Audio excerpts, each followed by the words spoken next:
ஒரு ஊர்ல ஒரு ஆள் இருந்தான். தையல் கடை வச்சிருந்தான். அவங்கிட்ட ஒருத்தன் ஒரு சட்டை துணி எடுத்து கொடுத்து தைக்க சொல்லியிருந்தான். வர்ற சனிக்கிழமை வா வந்து வாங்கிட்டு போ அப்படின்னு அவன் சொல்லியிருந்தான். அதே மாதிரி இவன் வந்தான். அவன் தச்சு வச்சிருந்த சட்டையை கொடுத்தான். இவன் வாங்கி அங்கேயே போட்டு பார்த்தான். கை நீளம் ஒண்ணுக்கு ஒண்ணு வித்தியாசமா இருந்தது. வலது கை இடது பக்கத்தை விட நீளம் குறைச்சலா இருந்தது. அவன் முணுமுணுக்க ஆரம்பிச்சுட்டான். என்ன இது இப்படி தைச்சுட்டியேன்னு. இதுக்கு அவன் சொன்னான், ஐயோ இதுக்காகவா சங்கடப்படுறீங்க, வலது கையை மட்டும் கொஞ்சம் உள்ள இழுத்தாப்புல வச்சுக்கிட்டீங்கன்னா சரியா போகுது. மற்றபடி அந்த சட்டையில உள்ள கலை அம்சத்தை கவனிங்க, எவ்வளவு அற்புதமா தச்சிருக்கேன் பாருங்க. ஒரு சின்ன குறைய இப்படி எல்லாம் பொருட்படுத்த வேண்டியதில்லை. நான் சொன்னது மாதிரி கையை கொஞ்சம் உள்ள இழுத்தது மாதிரி வச்சுக்கிட்டு நடந்து போங்க, ஜோரா இருக்கும் அப்படின்னா. அவனும் யோசிச்சு பார்த்தான். சரியான யோசனையா தான் தோணுச்சு. கொஞ்சம் முயற்சி பண்ணி வலது கையை கொஞ்சம் உள்ள இழுத்து சட்டை சரியா இருக்கிறது மாதிரி பண்ணிட்டான். இப்ப மறுபடியும் ஒரு பிரச்சனை. வலது கையை உள்ள இழுத்த மாதிரி அப்படியே வச்சுக்கிட்டதும் முதுகு பக்கம் கொஞ்சம் துணி தளர்த்தியா தொங்குறது மாதிரி தெரிஞ்சது. என்ன இது, முதுகு பக்கம் துணி குவிஞ்சுட்டுதே தொங்குதே அப்படின்னா மறுபடியும், அடடா இதுக்காகவா கவலைப்படுறீங்க, உடம்ப அதுக்கு தகுந்த மாதிரி கொஞ்சம் வளைச்சிக்கிட்டா சரியா போடுது. இதுக்காக அந்த அழகான தையலை பிரிச்சு அதுல உள்ள கலை அம்சத்தை கெடுக்கிறதுக்கு என் மனசு இடம் தரல. எவ்வளவுக்கு தளர்த்தியா இருக்கோ அவ்வளவுக்கு கொஞ்சம் உடம்ப வளைச்சி அப்படி குனிஞ்சது மாதிரி போங்க போதும் அப்படின்னா. அதுவும் நல்ல யோசனையா தான் பட்டுது இவனுக்கு. சரின்னு சொல்லிவிட்டு புறப்பட்டான். தெருவில் இறங்கினான். கைய கொஞ்சம் உள்ள இழுத்தான். உடம்ப கொஞ்சம் முன்னால வளைச்சான். சட்டைக்கு தகுந்த மாதிரி உடம்ப பண்ணிட்டான். மெதுவா நடந்து போறான். இப்போ எதிரில் இன்னொருத்தன் வரான். இவனை பாக்குறான். இவன் போட்டிருக்கிற சட்டையை பாக்குறான். ஆஹா அற்புதம்ங்கிறான். சும்மா சொல்லக்கூடாது, ரொம்ப நல்லா இருக்கு, நிச்சயமா இது இந்த ஊர் மேல தெருவில் இருக்கிற ஒருத்தன் இருக்கானே அவன் தச்சதா தான் இருக்கணும் அப்படின்னா. இதை கேட்டதும் அவனுக்கு ஆச்சரியம். எப்படி அவ்வளவு கரெக்டா கண்டுபிடிச்சிங்க அப்படின்னு கேட்டிருக்கான். இதுக்கு அந்த வழிபோக்கன்னு சொன்னானா, அவன் ரொம்ப கெட்டிக்காரன். உங்களை மாதிரி உடம்பும் கையும் வளைஞ்சு போன ஒரு ஆசாமிக்கு அவனை தவிர வேற யாராலேயும் இவ்வளவு பொருத்தமான ஒரு சட்டையை தைக்க முடியாது அப்படின்னானா. பாருங்க, அவனுக்காக இவன் அனுசரிக்க போய் இவனோட நிலைமை எப்படி ஆயிடுது பாருங்க. இதே மாதிரிதான் சில சடங்குகளும் சம்பிரதாயங்களும் நம்மளை கோமாளி ஆக்கி விட்டுரும்.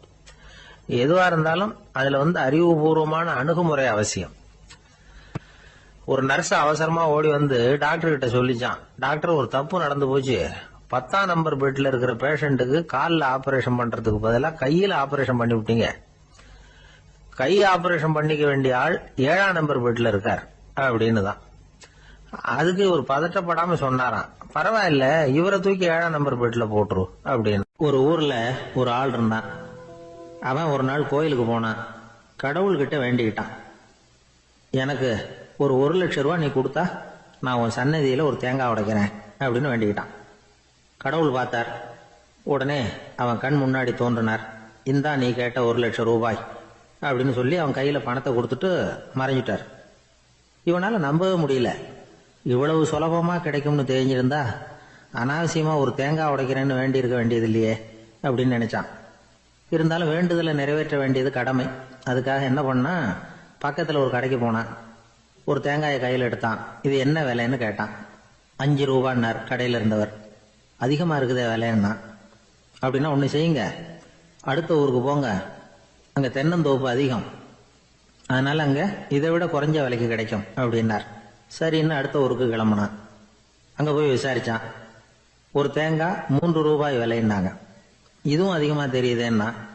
அப்படின்னா ஒண்ணு செய்ய, அதோ அந்த ஆத்து ஓரமா ஒரு தென்னை மரம் இருக்கு பார், அதுல நீயே ஏறி பறிச்சுக்கோ, ஒரு தேங்காய்க்கு 1 ரூபா கொடுத்தா போதும் அப்படின்னார் அந்த தோப்புக்கு சொந்தக்காரரு. இவனுக்கு மரம் ஏற தெரியாது. இருந்தாலும் ஆசை யார விட்டுது, விலை சல்லிசா இருக்குதே. ஆத்து ஓரம் போனா தட்டு தடுமாறி அந்த மரத்துல ஏறினா அந்த தென்னை மரம் வளைஞ்சி ஆத்து பக்கம் போய் அப்புறம் நிமிர்ந்து இருந்தது. அதாவது மரத்தின் உச்சி சரியா ஆத்துக்கு நடுவில் இருந்தது. ஆத்துல வெள்ளம் கரபுரண்டு ஓடிக்கிட்டு இருக்கு. இவன் கடவுள் கொடுத்த 1,00,000 ரூபாயை மடியில வச்சு இறுக்கி கட்டிக்கிட்டான். உச்சிக்கு போய் காய் பறிக்கிற சமயத்துல காத்து மழையும் பலமா கலந்து அடிக்க ஆரம்பிச்சுட்டுது. கால் வழிக்கு விட்டுட்டுது. இவன் சடார்னு ஒரு தென்னை மட்டையை பிடிச்சிக்கிட்டு தொங்க ஆரம்பிச்சிட்டான். கீழே பயங்கரமான வெள்ளம். மடியில 1,00,000 ரூபாய் பணம். என்ன செய்யறதுன்னு தவிக்கிறான். இந்த சமயம் கரையில ஒரு யானை பாகன் யானையை குளிப்பாட்டிக்கிட்டு இருக்கிறான். அது அவன் கண்ணில் பட்டது. ஐயா ஒரு உதவின்னு கத்துனான். அவன் என்ன செய்யணும்னு கேட்டான். உன் யானையை மெதுவா இங்க அழைச்சிட்டு வா, எனக்கு நேரா கீழே நிறுத்து, என் காலை பிடிச்சி மெதுவா கீழே இறக்கி விட்டுரு, என் மடியில் இருக்கிற பணத்துல உனக்கு 10,000 ரூபா தரேன் அப்படின்னா. அவன் பார்த்தான், காலை கையை பிடிச்சா கூட எவனும் இந்த காலத்துல 10 ரூபாய்க்கு மேல தரமாட்டேங்கிறான், இவன் காலை பிடிச்சா 10,000 தர்றேங்கிறான் அப்படின்னு யோசனை பண்ணா. உடனே யானையை கொண்டுட்டு போனான். அவனுக்கு நேரா கீழே நிறுத்தினான். அவன் காலை பிடிச்சான். அவ்வளவுதான். அந்த நேரம் பார்த்து யானை மெதுவா நடந்து அப்பால போட்டுது. இப்ப யானை பாகன் அவன் காலை கெட்டியா பிடிச்சிட்டு தொங்குறான். பரிதாபமா மேல பாக்குறான். அவன் மட்டையை பிடிச்சிட்டு தொங்குறான். இப்ப யானை பாகன் சொல்றான், தம்பி மட்டையை விட்டுறாத, கெட்டியா பிடிச்சிக்கோ, நான் உனக்கு 10,000 ரூபா தரேன், இதோ மடியில் தான் வச்சிருக்கேன்னா. மேல தொங்குறவனுக்கு இந்த நிலைமையிலேயும் ஒரு சந்தோஷம், மேற்கொண்டு ஒரு 10,000 ரூபா நமக்கு கிடைக்கும் போல இருக்கே அப்படின்னு. இந்த சமயத்துல ஒருத்தன் ஒட்டகத்தை ஓட்டிட்டு வந்தான் அந்த பக்கமா குளிப்பாட்டுறதுக்கு. யானை பாகம் பார்த்துட்டான். ஐயா ஒட்டகக்காரரே, அதை இங்க கொண்டுட்டு வா, எங்க காலை பிடிச்சி பத்திரமா இறக்கி விடு, நாங்க பணம் கொடுக்குறோம்னா. அவனும் பணத்துக்கு ஆசைப்பட்டு வந்தான். அவன் காலை பிடிக்கிற சமயம் ஒட்டகமும் நழுவி போட்டுது. இப்ப 3 பேருமே வரிசையா தொங்குறாங்க. ஒட்டகக்காரன் கத்துறான், தம்பி மட்டையை விட்டுறாத, கெட்டியா பிடிச்சிக்கோ, நான் என் மடியில இருக்கிற 5,000 உனக்கு தந்துடுறேன்னா. மேல தொங்குறவனுக்கு இன்னமும் சந்தோஷம், இவனும் பணம் தர்றேங்கிறான் அப்படின்னா இன்னைக்கு நமக்கு மொத்த பண வரவு எவ்வளவு அப்படின்னு ஒவ்வொன்னா கூட்டி பார்க்க ஆரம்பிச்சான். மனக்கணக்கு சரியா வரல. அதனால அப்படியே விரல விட்டு எண்ண ஆரம்பிச்சான். அவ்வளவுதான், மட்டையை விட்டுட்டு கை நழுவி வந்துட்டுது. 3 பேரும் பொத்துன்னு ஆத்துல விழுந்தாங்க. படாத பாடுபட்டு தட்டு தடுமாறி கரைக்கு வந்து சேர்ந்தாங்க. 3 பேர் மடியில் இருந்த பணமும் ஆத்தோட போட்டுது. பேராசை பெருநஷ்டம் அப்படின்னு ஒரு பழமொழி இருக்குல்ல, அதை விளக்கறதுக்காக சொல்லப்பட்ட கதை இது. இந்த காலத்துல ஒருத்தர் ஒரு நீச்சல் குளத்துல நீச்சல் அடிச்சுக்கிட்டு இருக்கிறார். காவலுக்கு இருந்தவர் அதை கவனிச்சுட்டார். கரையில இருந்து சத்தம் போட்டாராம், இதோ பாருங்க, இங்க ராத்திரி 8 மணிக்கு மேல நீச்சல் அடிக்கிறது சட்டப்படி குற்றம், அதுக்கு அனுமதி கிடையாது, தெரியாதா உங்களுக்கு அப்படின்னாராம். இதுக்கு அவரு, ஐயோ நான் நீச்சல் அடிக்க வந்தவன் இல்லைங்க, சும்மா சுத்தி பார்க்க வந்தவன், தடுமாறி குளத்துல விழுந்துட்டேன், நீச்சல் தெரியாது, அதனால தத்தளிச்சுக்கிட்டு இருக்கிறேன் அப்படின்னு கத்துனாராம். கரையில இருந்தவர் பார்த்தார். ஓ அப்படின்னா சரி, அதுக்கு ஒன்றும் தடை இல்லை அப்படின்னு சொல்லிவிட்டு அவர் பாட்டு நடந்து போயிட்டாராம். ஒரு காட்டுல ஒரு நரி இருந்தது. ஒரு நாள் காலை நேரம் அது தன்னுடைய இருப்பிடத்திலிருந்து வெளியில வந்தது. கொஞ்சம் தூரம் நடந்து வந்தது. அப்பதான் அது தன்னோட நிழலை கவனிச்சு பார்த்தது. பார்த்தா அது ரொம்ப நீளமா பெருசா இருக்குது. காலை நேரத்துல நிழல் அப்படித்தானே இருக்கும். ஆனா அந்த நரிக்கு அந்த விஷயம் தெரியல. தன்னுடைய நீண்ட பெரிய நிழலை பார்த்து ஆச்சரியப்பட்டது. ஆஹா, நாம இவ்வளவு பெருசாவா இருக்கிறோம் அப்படின்னா என்னுடைய காலை சாப்பாட்டுக்கு ஒரு யானை இல்லைன்னா ஒரு ஒட்டகம் கிடைச்சாதான் சரியா இருக்கும் போல இருக்கு அப்படின்னு முடிவு பண்ணிக்கிட்டது. உடனே ஒரு யானை அல்லது ஒட்டகத்தை தேடி அலைஞ்சது, எங்க கிடைக்கும்னு. கிடைக்கவே இல்லை. மத்தியானம் 12 மணி ஆயிட்டுது. பசியோட அலையுது. இப்ப தன்னோட நிழலை பார்த்தது. அது மத்தியான நிழல் எப்படி இருக்கும், அது ரொம்பவும் குறுகி போய் தெரிஞ்சுது. உடனே அந்த நரி என்ன நினைச்சுக்கிட்டு தான் தெரியுமா, காலை ஆகாரம் சாப்பிடாததுனால நம்ம உடம்பு இப்படி அழிச்சு போட்டுதே அப்படின்னு நினைச்சுக்கிட்டு தான். கொஞ்ச நேரம் கழிச்சு மறுபடியும் தன்னுடைய நிழலை பார்க்குது. அது இன்னமும் குறுகி போய் காலடியிலேயே வந்துட்டுது. அதுக்கு பயமா போயிடுது. ஐயையோ, இன்னும் கொஞ்ச நேரத்துல நாம இறந்துருவோம் போல இருக்க, இப்ப என்ன செய்யறது? இந்த சமயத்துல ஒரு எறும்பு கிடைச்சா கூட போதும், அதை நம்ம காலை ஆகாரமா நினைச்சு சாப்பிட்டு விடலாமே அப்படின்னு நினைச்சுதான். நம்முடைய நிழல் கூட நம்மள மாதிரியே தான் அடிக்கடி மாறிக்கிட்டே தான் இருக்குது. அது எப்பவும் ஒரே மாதிரி இருக்கிறது இல்ல. மனிதனுக்கு ஏற்படுகிற தன்முனைப்பு இருக்கு பாருங்க, ஈகோ, அது கூட ஒரு நிழல் மாதிரி தானா. அப்படி நினைக்க ஆரம்பிச்சுட்டா அதனால ஏதும் பிரச்சனை வராதான்.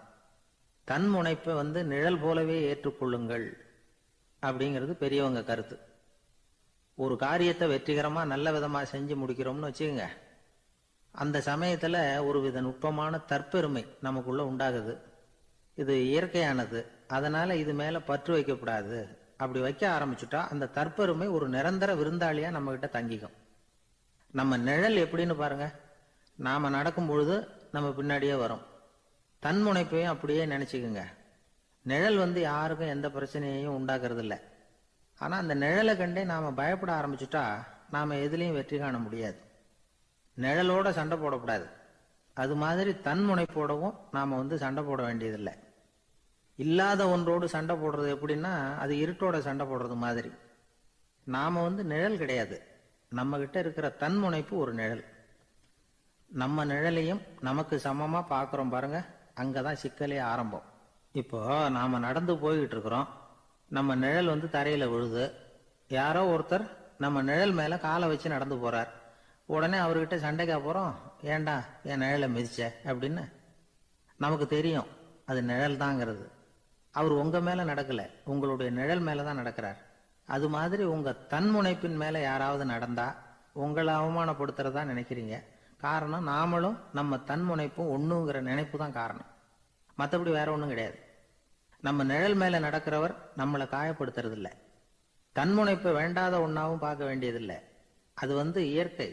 நிழலை உங்க முன்னாடி வைக்க வேணாம், அது உங்க பின்னாடியே இருக்கட்டும். நிழலின் நிழலாகி விடாதீர்கள், நீங்கள் நீங்களாகவே இருங்கள். இதுதான் சான்றோர் சிந்தனை. ஒரு பேருந்துல ஒரே நெரிசல். ஒருத்தர் பக்கத்துல நின்றுகிட்டு இருந்தவர்கிட்ட ரொம்ப பணிவா விசாரிச்சார், ஏன் சார் நீங்க ஏதாவது பெரிய உத்தியோகத்துல இருக்கிறீங்களா அப்படின்னார். அப்படிலாம் ஒண்ணும் இல்லைங்கன்னார் அவரு. அப்படின்னா வேற ஏதாவது அரசியல்ல பெரிய பதவியில் இருக்கிறீங்களா அப்படின்னு கேட்டார். அதுவும் இல்லைங்கன்னார். சரி, பணமாவது அதிகமா வச்சிருக்கீங்களா அப்படின்னு கேட்டார். அப்படிலாம் ஒன்றும் கிடையாது சார்னார் அவரு. அப்புறம் எதுக்குடா என் காலை மிதிச்சுக்கிட்டு இருக்கிற, எடுறா காலை அப்படின்னாராம் இவர். ஒரு சன்னியாசி, அவரு ஒரு நாள் ஒரு கனவு கண்டாராம். அந்த கனவுல அவர் சொர்க்கத்துக்கு போறார். அங்க ஒரு பெரிய திருவிழா நடந்துகிட்டு இருக்குது. எங்க பார்த்தாலும் அலங்கார வளைவுகள், வண்ணமயமான விளக்குகள், பாதைகள் பூரா மலர்கள், எல்லா கட்டடங்களும் ஒளிமயம். அவ்வளவு கோலாகலமா பிரம்மாண்டமா அந்த திருவிழா நடந்துகிட்டு இருக்குது. அது என்ன திருவிழாங்கிறது இந்த சன்னியாசிக்கு புரியல. அங்க எதிரில் வந்துகிட்டு இருந்த ஒருத்தரை நிறுத்தி, என்ன விசேஷம் இங்க அப்படின்னு விசாரிச்சாராம். உனக்கு தெரியாத விஷயம், இன்னைக்கு இறைவனுக்கு பிறந்த நாள், அதைத்தான் எல்லாரும் சேர்ந்து கொண்டாடுறோம். இதுக்காக பிரம்மாண்டமான ஊர்வலம் ஒண்ணு வரப்போகுது. இறைவனே அந்த ஊர்வலத்துல கலந்துகிறார் அப்படின்னார் அவரு. உடனே அந்த சன்னியாசி ஒரு மரத்து நிழல்ல ஒதுங்கி நின்றுகிட்டார். ஊர்வலம் வந்துகிட்டு இருக்குது. முதல்ல ஒரு குதிரை வந்துகிட்டு இருக்கு. அது மேல ஒருத்தர் உட்காந்துருக்கிறார். அவருக்கு பின்னாடி நிறைய பேர் கூட்டமா வந்துகிட்டு இருக்கிறாங்க. இவ்வளவு கூட்டம் இவர் பின்னாடி வருதே, யார் இவரு அப்படின்னு கேட்டார். ஒரு மதத்தின் பெயரை சொல்லி, இவர் அந்த மதத்தின் தலைவர், அவரை பின்பற்றுகிற மக்கள் கூட்டம் பின்னாடி வந்துகிட்டு இருக்குது அப்படின்னு விவரம் சொல்லி இருக்கிறாங்க. இவங்களுக்கு அடுத்தபடியா இன்னொரு குதிரையில ஒருத்தர் வந்துகிட்டு இருக்கிறார். அவருக்கு பின்னாடி ஏகப்பட்ட கூட்டம். இவர் யாருங்க அப்படின்னு கேட்டிருக்காரு சன்னியாசி. அங்க இருக்கிறவங்க விவரம் சொல்லி இருக்கிறாங்க. இன்னொரு மதத்தின் பெயரை சொல்லி, இவர் அந்த மதத்தினுடைய தலைவர், அவர் வழியை பின்பற்றுகிறவர்கள் அவர் பின்னாடி கூட்டமா வந்துகிட்டு இருக்கிறாங்க அப்படின்னு இருக்காங்க. இப்படி ஒவ்வொருத்தரா குதிரை மேல வந்துகிட்டே இருக்கிறாங்க. அவங்கள பின்பற்றியும் ஒவ்வொரு கூட்டம் வந்துகிட்டே இருக்குது. அந்த பெரிய ஊர்வலம் அது பாட்டுக்கு போயிட்டு இருக்குது. கடைசியா அது முடிஞ்சது ரொம்ப நேரம் கழிச்சு. அதுக்கப்புறம் கொஞ்ச நேரம் கழிச்சு ஒரு வயசான ஆள் குதிரை மேல வந்துகிட்டு இருக்கிறார். ஆனா அவருக்கு பின்னாடி யாருமே இல்லை. அவர் பரிதாபமா தனியா வந்துகிட்டு இருக்கிறார். அவர் அந்த ஊர்வலத்தை சேர்ந்தவரா இல்லையாங்கிறதே தெரியல. இவர் யாரு, இவர் ஏன் இப்படி தனியா வந்துகிட்டு இருக்கிறார் அப்படின்னு கேட்டிருக்காரு அந்த சன்னியாசி. என்னது இப்படி கேக்குறீங்க, இவர் தான் கடவுள், இவருக்காக தான் இன்னைக்கு இந்த ஊர்வலமே நடக்குது, இவருக்கு தான் இன்னைக்கு பிறந்த நாள், முன்னாடி போற ஊர்வலம் பூரா இவருடைய பிறந்த நாளை கொண்டாடுறதுக்காகத்தான் அப்படின்னு இருக்காங்க. இதை கேட்டதும் அந்த சன்னியாசிக்கு திடுக்குன்னு தூக்கி போட்டிருக்கு. இது வரைக்கும் கனவு கண்டுகிட்டு இருந்தவர் முடிச்சுக்கிட்டார். அதுக்கப்புறம் தான் யோசிச்சு பார்த்திருக்கார். உண்மைதான், மக்கள் எல்லாரும் பக்தி மார்க்கத்துல போறதா நினைச்சுக்கிட்டு பாதை மாறி போயிட்டு இருக்கிறாங்க. கடவுளை பின்பற்றுவதாக நினைக்கிறாங்க பக்தர்கள். ஆனா கடவுளுக்கு பின்னாடி யாருமே இல்லை. இன்னமும் இயல்பா இதை பத்தி யோசிச்சு பார்த்தா, உண்மைக்கு பின்னாடிதான் நான் போய்கிட்டு இருக்கேன் அப்படின்னு நிறைய பேர் சொல்றாங்க. ஆனா அந்த உண்மை அனாதையா போய்கிட்டு இருக்குது. அப்படி ஆயிட்டுது உலகம். இந்த காலத்திலயும் ஒரு ஊர்வலம், ஒரு பெரிய மனுஷருக்கு பிறந்த நாள் விழா. அவரு குதிரை மேல ஏறி முன்னாடி போயிட்டு இருக்கிறார். அவருக்கு பின்னாடி ஒரு 100 பேர் தொண்டர்கள். அவங்க பாட்டுக்கு போறாங்க. எல்லாம் பணம் கொடுத்து ஏற்பாடு பண்ணவங்க. எல்லாம் பணம் வாங்கிட்டு பின்னாடி போயிட்டு இருக்கிறாங்க. கொஞ்ச தூரம் நடந்ததும் கால் வலிக்க ஆரம்பிச்சுட்டுது. ஒவ்வொருத்தரும் அப்படியே ஒதுங்க ஆரம்பிச்சுட்டாங்க. அதான் முன்னாடியே பணம் கிடைச்சிட்டுதே, இனிமே ஒதுங்கினா என்னன்னு ஒதுங்கிட்டாங்க. ஒரு கட்டத்துல குதிரையில போறவர் தற்செயலா திரும்பி பாக்குறாரு, பின்னாடி யாருமே இல்லை. எல்லாரும் ஓடி போயிட்டாங்க. ஒரே ஒரு ஆள் மட்டும் ரொம்ப விசுவாசமா பின்னாடி நடந்து வந்துகிட்டு இருந்தான். ஏன்பா நீ மட்டும் வந்துகிட்டு இருக்கிறிய, நீ வீட்டுக்கு போகலையான்னு கேட்டிருக்காரு அவரு. நீங்க அந்த குதிரையையும் அதுக்குள்ள வாடகை பணத்தையும் கொடுத்துட்டீங்கன்னா நானும் போயிடுவேன் அப்படின்னு நானா இந்த ஆள். ஒருத்தன் வேகமா ஓடி வந்தான். ஏப்பா அப்படி தலை தெறிக்க ஓடி வர்றேன்னு கேட்டேன். பின்னாடி துரத்திக்கிட்டு வருது சார் அப்படின்னா. ஏதாவது நாய் துரத்திக்கிட்டு வருது போல இருக்கு அப்படின்னு நினைச்சு அவனுக்கு பின்னாடி பாக்குறேன். கண்ணு கேட்டின தூரம் வரைக்கும் எதுவுமே தெரியல. ஏன்பா எதுவும் உன்னை துரத்துறது மாதிரி தெரியலையே என்ன? நல்லா பாருங்க சார் அப்படின்னா. பார்த்துட்டு தான் சொல்றேன் என்ன. இதோ பாருங்க சார், இதுதான் என்ன துரத்துது அப்படின்னு அவன் காட்டுறான். அவன் சுட்டி காட்டின இடத்துல பார்த்தா அங்க அவனுடைய நிழல் தான் தெரியுது. என்னப்பா சொல்ற அப்படின்னு சொல்லி அவனை சந்தேகமா பார்த்தேன். அதுக்கப்புறம் தான் அவன் விவரமா பேசினான். சார், எனக்கு என் நிழலை கண்டா பிடிக்கிறது இல்ல. எப்ப பார்த்தாலும் இது என்னையே பின்தொடர்ந்து வந்துகிட்டு இருக்குது. இதை என்னால சகிக்கவே முடியல. இதை என்கிட்ட இருந்து பிரிக்கிறதுக்கு எவ்வளவோ முயற்சிகள்லாம் பண்ணி பார்த்துட்டேன், முடியலன்னா. அப்படி என்னென்ன முயற்சிகள் பண்ணினேன் அப்படின்னு கேட்டேன். அவன் என்னென்ன செஞ்சாங்கிறத விவரமா சொன்னான். அவன் என்ன பண்ணிருக்கிறான், ஒரு பெரிய குழியை தோண்டி அதுல தன்னுடைய நிழலை புதைச்சிருவோம் அப்படின்னு முடிவு பண்ணிட்டு மண்வெட்டி எடுத்துக்கிட்டு தோட்டத்து பக்கம் போயிருக்கான். ஆழமா ஒரு குழியை தோண்டி இருக்கான். குனிஞ்சு பாக்குறான். அந்த குழிக்குள்ள தன்னுடைய நிழல் தெரியுது. ஆஹா, இதுதான் சமயம், நிழல் இப்ப குழிக்குள்ள இருக்கு, மண்ணை போட்டு மூடி போடலாம் அப்படின்னு நினைச்சுக்கிட்டு கொஞ்சம் மண்ணை அள்ளி போட்டான். பார்த்தா இப்ப அந்த நிழல் அந்த மண்ணுக்கு மேல வந்து நிக்குது. இது ஏதுடா வம்பா போச்சு அப்படின்னு அவசரமா மண்ணை வாரி போட்டு மூடி பாக்குறான். குழி பூராவும் மூடி விட்டு பாக்குறான். மறுபடியும் நிழல் மேல வந்து உட்காந்துட்டு இருக்குது. சரி, இத குழியில புதைக்க முடியாது அப்படின்னு முடிவு பண்ணிட்டு இதை இங்கேயே இப்படியே விட்டுட்டு ஒரே ஓட்டமா ஓடி போடுவோம் அப்படின்னு நினைச்சு எடுத்தான் ஓட்டம். அது காலை நேரம். இவன் மேற்க நோக்கி ஓடிட்டு இருக்கிறான். ஓடி ஓடி பாக்குறான், நிழல் இவனை விட வேகமா இவனுக்கு முன்னாடி ஓடிட்டு இருக்கு. சரி, திரும்பி ஓடி பார்ப்போம் அப்படின்னு நினைச்சுக்கிட்டு அப்படியே சடார்னு திரும்பி ஓட ஆரம்பிச்சான். பார்த்தான், அப்பாடா நிழலை காணல. கொஞ்ச தூரம் ஓடி ஒரு இடத்துல நின்னு அப்படியே சாவகாசமா திரும்பி பாக்குறான். பின்னாடி நின்றுட்டு இருக்குது நிழல். இப்படி ஓடி வந்துதான் இங்க நம்ம முன்னாடி நின்று தன்னுடைய அவஸ்தையை சொல்லிட்டு இருக்கிறான். இந்த நிழலை துரத்துறது அல்லது வெட்டி விடுறது, இதுக்கு ஏதாவது வழி இருக்கா சொல்லுங்க சார் அப்படிங்கிறான். நமக்கு ஒன்றும் புரியல. அந்த நேரம் பார்த்து ஒரு பெரியவர் வந்தார். அவர்கிட்ட யோசனை கேட்டோம், என்ன செய்யலாம்னு. அவர் சொன்னார், இந்த பாருப்பா, நீ அங்கேயும் எங்கேயும் ஓடாத, அப்படியே கீழே படுத்துக்கொண்டார். அது நல்ல உச்சி வேலை. அவன் அப்படியே கீழே படுத்துக்கிட்டான். இப்ப அப்படி இப்படின்னு திரும்பி பார்க்கறான், நிழலை காணல. அவன் இப்பதான் நிம்மதியா இருந்தான். இப்ப அந்த பெரியவர் சொன்னார், எல்லா மனிதர்களுமே இப்படிதான் ஓடிட்டு இருக்கிறாங்க. நான் எனது அப்படிங்கிற ஆணவம் தான் அவங்கள துரத்திக்கிட்டு இருக்கு. அதை விட்டுட்டு ஓடணும்னு நினைச்சாலும் அது முன்னாடி வந்து நிக்குது. பரம்பொருளை நோக்கி ஓடுறப்போ இந்த ஆணவம் பின்னாடி வந்துடுது. பரிபூர்ண சரணாகதிங்கிற நிலையில அது முழுசுமா மறைஞ்சுடுது. தன்னை உணர்கிற வேலை அது. அந்த நேரம் மனிதனுக்கு விடுதலை உணர்வு ஏற்படுகிற நேரம் அது. அப்படிப்பட்ட சுதந்திர மனிதர்களாக எல்லாரும் மாறி போயிட்டாங்கன்னா இந்த உலகமே இன்பமயம் அப்படின்னு ஒரு விளக்கம் கொடுத்தார் பெரியவர். நம்மால் ஒருத்தர் வேகமா ஓடி வந்துகிட்டு இருந்தான். ஏன்டா அப்படி ஓடி வர்ற அப்படின்னு கேட்டார் எதிரில் வந்தவர். ஆசை துரத்துது, அதுதான் ஓடி வர்றேன்னா. உனக்கு என்ன ஆசைன்னு கேட்டார். எனக்கு ஒன்றும் ஆசை இல்லைங்க, என்னை எப்படியாவது பிடிச்சுடணும்னு போலீஸ்காரங்களுக்கு ஆசை. அந்த ஆசை இப்ப என்ன துரத்தி பின்னாடி வந்துகிட்டு இருக்குது. அதுதான் தப்பிச்சு வந்துகிட்டு இருக்கிறேன். குறுக்க நிக்காதீங்க சார், வழியை விடுங்க அப்படின்னு சொல்லிவிட்டு வேகமா ஓடி மறைஞ்சான். அசோக மன்னர் வந்துகிட்டு இருக்கார். அவருடைய ஆலோசகர்கள் எல்லாம் பக்கத்துல வந்துகிட்டு இருக்கிறாங்க. அந்த சமயத்துல எதிரில் ஒரு புத்த பிக்ஷு வர்றார். அசோகர் பாக்குறார்.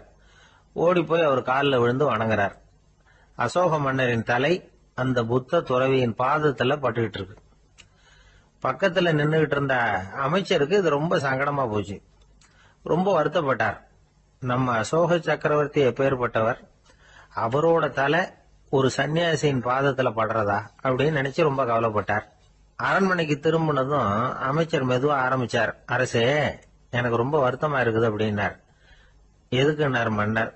அசோக சக்கரவர்த்தியின் தலை, அதாவது அந்த சிரம், ரொம்ப மதிப்புமிக்க ஒன்று. அது ஒரு சன்னியாசியின் காலில் படலாமா அப்படின்னார். அசோகர் பதில் சொல்லல, சிரிச்சார், போயிட்டார். அதுக்கப்புறம் ஒரு சரியான சந்தர்ப்பத்துக்காக காத்துக்கிட்டு இருந்தார். ஒரு நாள் அமைச்சரை கூப்பிட்டார். எனக்கு 3 தலைகள் வேணும் அப்படின்னார். சொல்லுங்க, கொண்டுகிட்டு வரேன் அப்படின்னார் அமைச்சர். அசோகர் சொன்னார், முதல்ல எனக்கு தேவையானது ஒரு ஆட்டின் தலை, 2வது ஒரு புலியின் தலை, 3வது ஒரு மனிதனின் தலை. இதுதான் அசோகர் கேட்டது. எங்க இருந்தாலும் கொண்டு வாங்கன்னார். அமைச்சர் புறப்பட்டார். ஆட்டுத்தலை புலித்தலை கிடைச்சிட்டுது. அப்புறமா ஒரு சுடுகாட்டுக்கு போய் ஒரு மனித தலையும் சேகரம் பண்ணிட்டு ராஜா கிட்ட வந்துட்டார். அரசே, உங்கள் ஆணைப்படி 3 தலைகளையும் கொண்டு வந்திருக்கிறேன்னார். அசோகர் பார்த்தார். ரொம்ப நல்லது, இப்ப இது 3ஐயும் எடுத்துக்கிட்டு போய் சந்தையில வித்துட்டு வாங்க அப்படின்னார். அமைச்சர் அதுகளை எடுத்துக்கிட்டு சந்தைக்கு போனார். முதல்ல ஆட்டுத்தலை நல்ல விலைக்கு வித்து போச்சு. நல்ல விலை கொடுத்து வாங்கிட்டு போட்டாங்க. அடுத்தபடியா புலி தலைய ஒருத்தர் வாங்கிட்டார். அதை பாடம் பண்ணி வீட்டுல மாட்டி வைக்கலாமே அப்படின்னு நினைச்சு அதையும் வாங்கிட்டு போட்டார். மனித தலையை மட்டும் வாங்கறதுக்கு யாரும் முன் வரல. எல்லாரும் அதை பார்த்துட்டு விலைக்கு போக ஆரம்பிச்சாங்க. அமைச்சர் திரும்பி வந்தார். அரசே, இந்த தலையை மட்டும் யாரும் வாங்க மாட்டேங்கிறாங்க அப்படின்னார். சரி, பரவாயில்ல, இதை இலவசமாவே எனாமாவே யாருக்கிட்டையாவது கொடுத்துட்டு வந்துருங்க அப்படின்னார். அமைச்சர் மறுபடியும் சந்தைக்கு போனார். இதை இலவசமா தரேன், இதை வாங்கிக்கோங்க அப்படின்னார். அப்பவும் அதை யாரும் வாங்கிக்கிறதுக்கு தயாரா இல்லை. மறுபடியும் திரும்பி வந்து மன்னர்கிட்ட விவரத்தை சொன்னார். இப்போ மன்னர் சொல்றார், அமைச்சரே, உயிர் இருக்கிற வரைக்கும் தான் இந்த தலைக்கு மதிப்பு. ஜீவன் போனதுக்கு அப்புறம் அதோட மதிப்பும் போயிடுது. அதனால மதிப்பு இருக்கும் பொழுதே பெரியவர்கள் பாதம் பணிந்து அந்த புனிதத்தை பெற்றுக்கொள்ளணும் அப்படின்னார். பணிவுங்கிறது வேற, அடிமைத்தனம்ங்கிறது வேற. பெரியவர்களை பணிவது நமக்கு பெருமை தரக்கூடிய விஷயம்.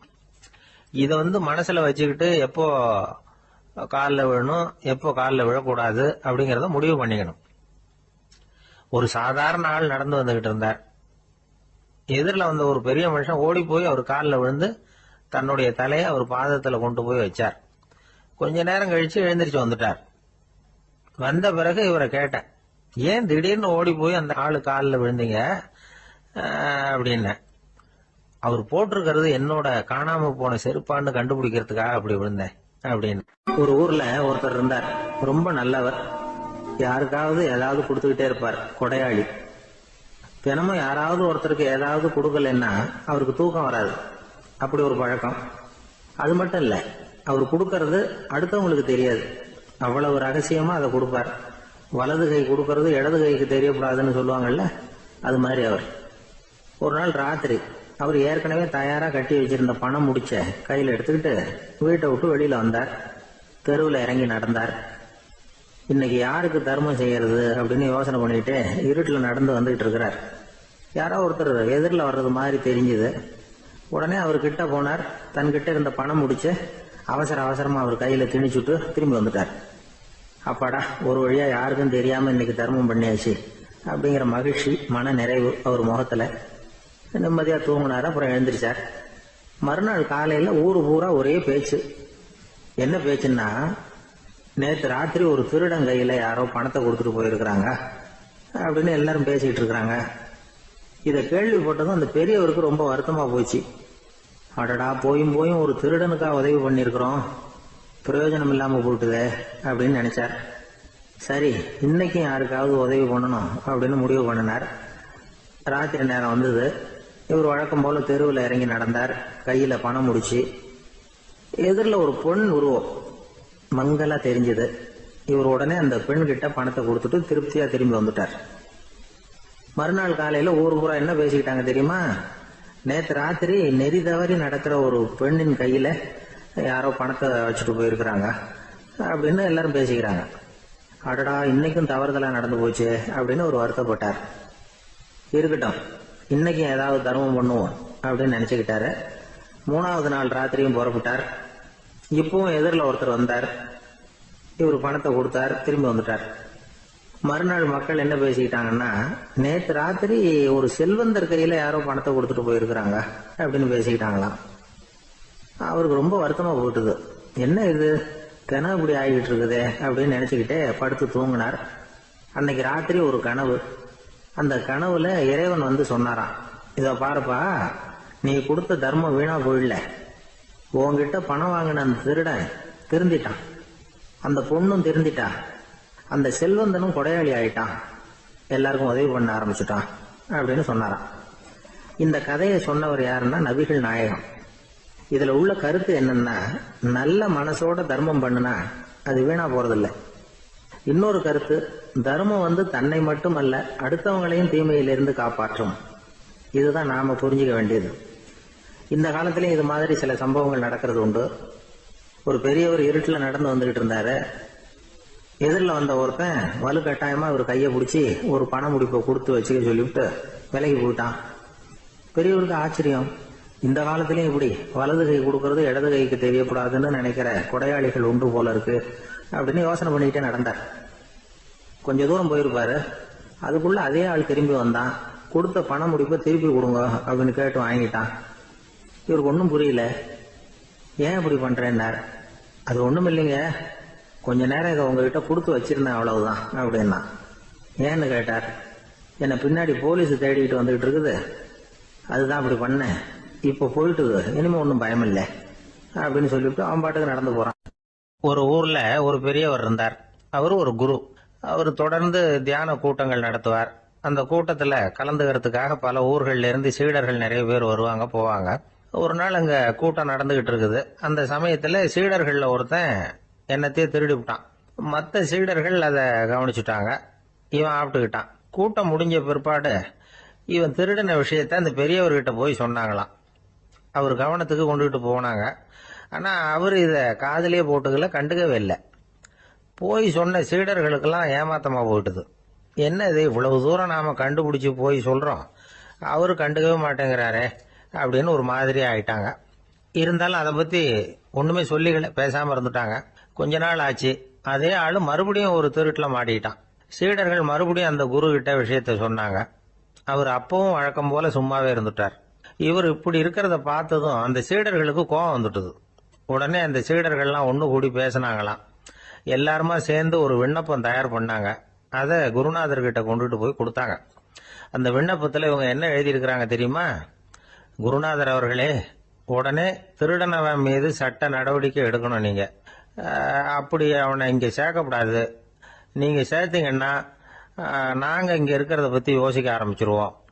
அவனை இந்த மடத்தை விட்டே துரத்தி பண்ணணும். நீங்க அவனை வெளியில அனுப்புங்க, இல்லைன்னா நாங்க அத்தனை பேரும் வெளியில போயிடுறோம்.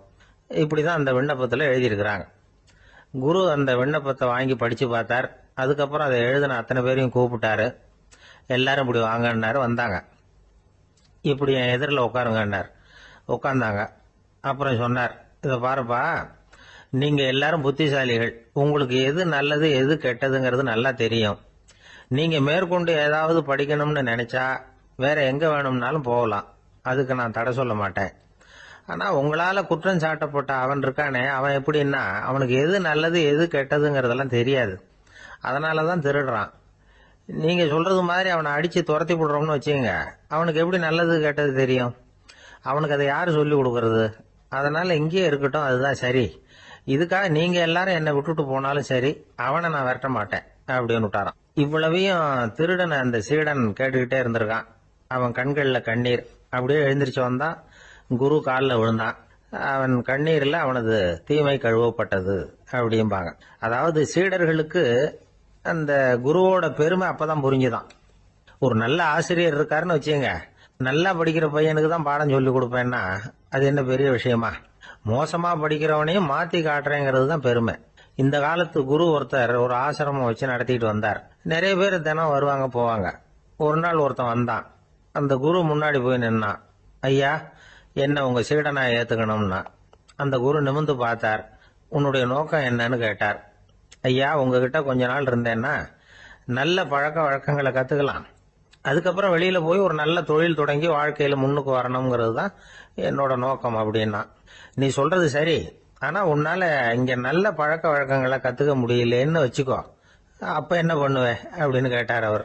அப்படி ஆச்சுன்னா என்ன, உங்களை மாதிரியே ஒரு ஆசிரமம் ஆரம்பிச்சு அதுக்கு குருவா இருந்துட்டு போறேன் அப்படின்னா.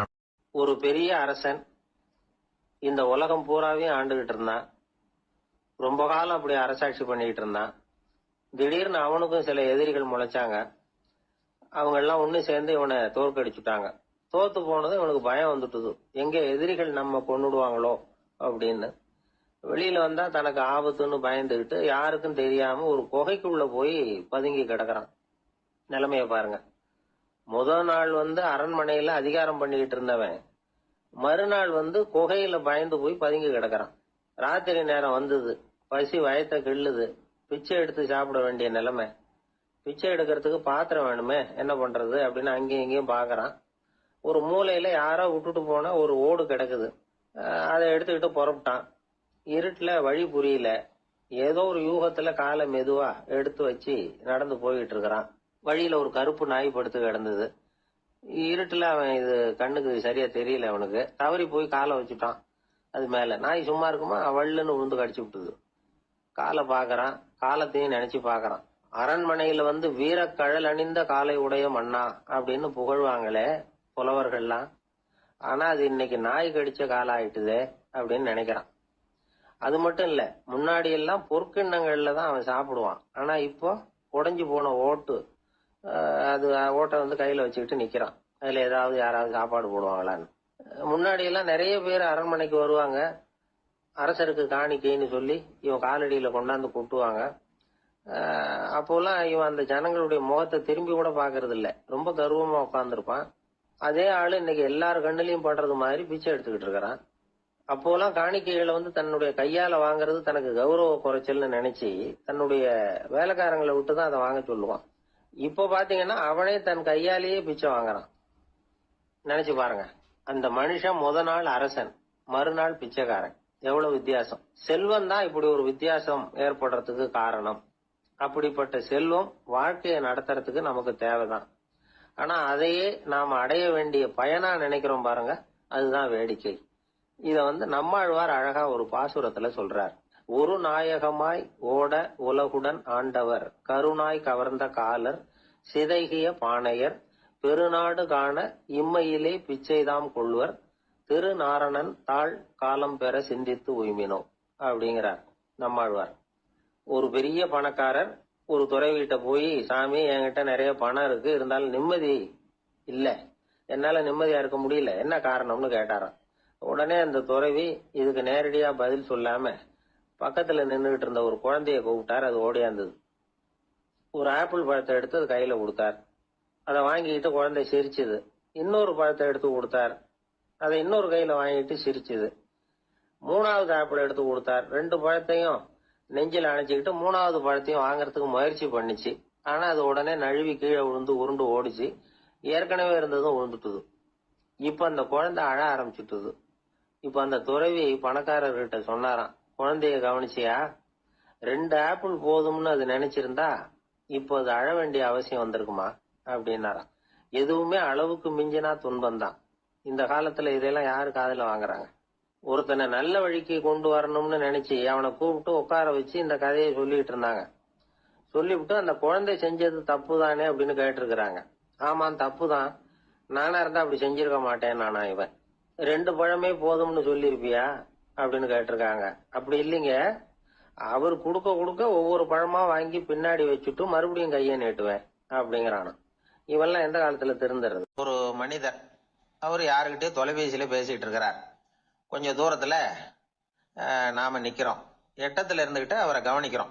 அவர் போன்ல பேசுறத, அவர் பேசுகிற வார்த்தைகள் என்ன அப்படிங்கறத நம்ம காதுல விழல. ஆனாலும் அவர் பேசிக்கிட்டு இருக்கிறது நல்ல செய்தியா கெட்ட செய்தியா அப்படிங்கறத நம்மால யூகிக்க முடியும். மகிழ்ச்சியான செய்தியை பேசும்போது முகம் மலருது, புன்னகை பூக்குது. இதுல ஒண்ணு நீங்க கவனிக்கணும். தொலைபேசியில நாம பேசுறப்போ நம்மோட பேசுறவர் எதிரில் இல்ல. அவர் தொலைபேசி வழியா நம்ம குரலை மட்டும்தான் கேட்க போறார். நம்ம முகத்தை அவர் பார்க்க போறது இல்ல. அப்படி இருந்தும் அப்ப நம்ம முகம் ஏன் மலரணும் அப்படின்னா, இதுதான் உடல் மொழி, பாடி லாங்குவேஜ் அப்படின்னு சொல்றாங்க. நம்ம அறியாமலேயே நம்ம உடம்பு செய்திகளை தெரிவிக்குது பாருங்க, அதுதான் உடல் மொழி. ஒரு மனிதர் தொலைபேசியில பேசிக்கிட்டு இருக்கிறத நீங்க தூரத்துல இருந்து கவனிச்சுக்கிட்டே, அவர் நண்பரோட பேசுறாரா, மனைவியோட பேசுறாரா, குழந்தையோட பேசுறாரா, இல்ல மேல் அதிகாரி கிட்ட பேசுறாரா, அல்லது அவருக்கு கீழே பணிபுரிகிறவர்கள் கிட்ட பேசுறாரா அப்படிங்கறத கண்டுபிடிக்கலாம். அதுக்கு காரணம் அவருடைய உடல் மொழி. இந்த உடல் மொழி கூட நம்ம வாழ்க்கையின் முன்னேற்றத்துக்கு பயன்படும். இத பத்தி எல்லாம் கூட சில நிபுணர்கள் ஆராய்ச்சி பண்ணி பார்த்திருக்கிறாங்க. அவங்க சில விவரங்களை சொல்றாங்க. குறிப்பா ஒருத்தர் தன்னுடைய நாற்காலியில கிட்டத்தட்ட படுத்துக்காத குறையா உட்கார்ந்து இருக்கிறாருன்னு வச்சுக்கோங்க.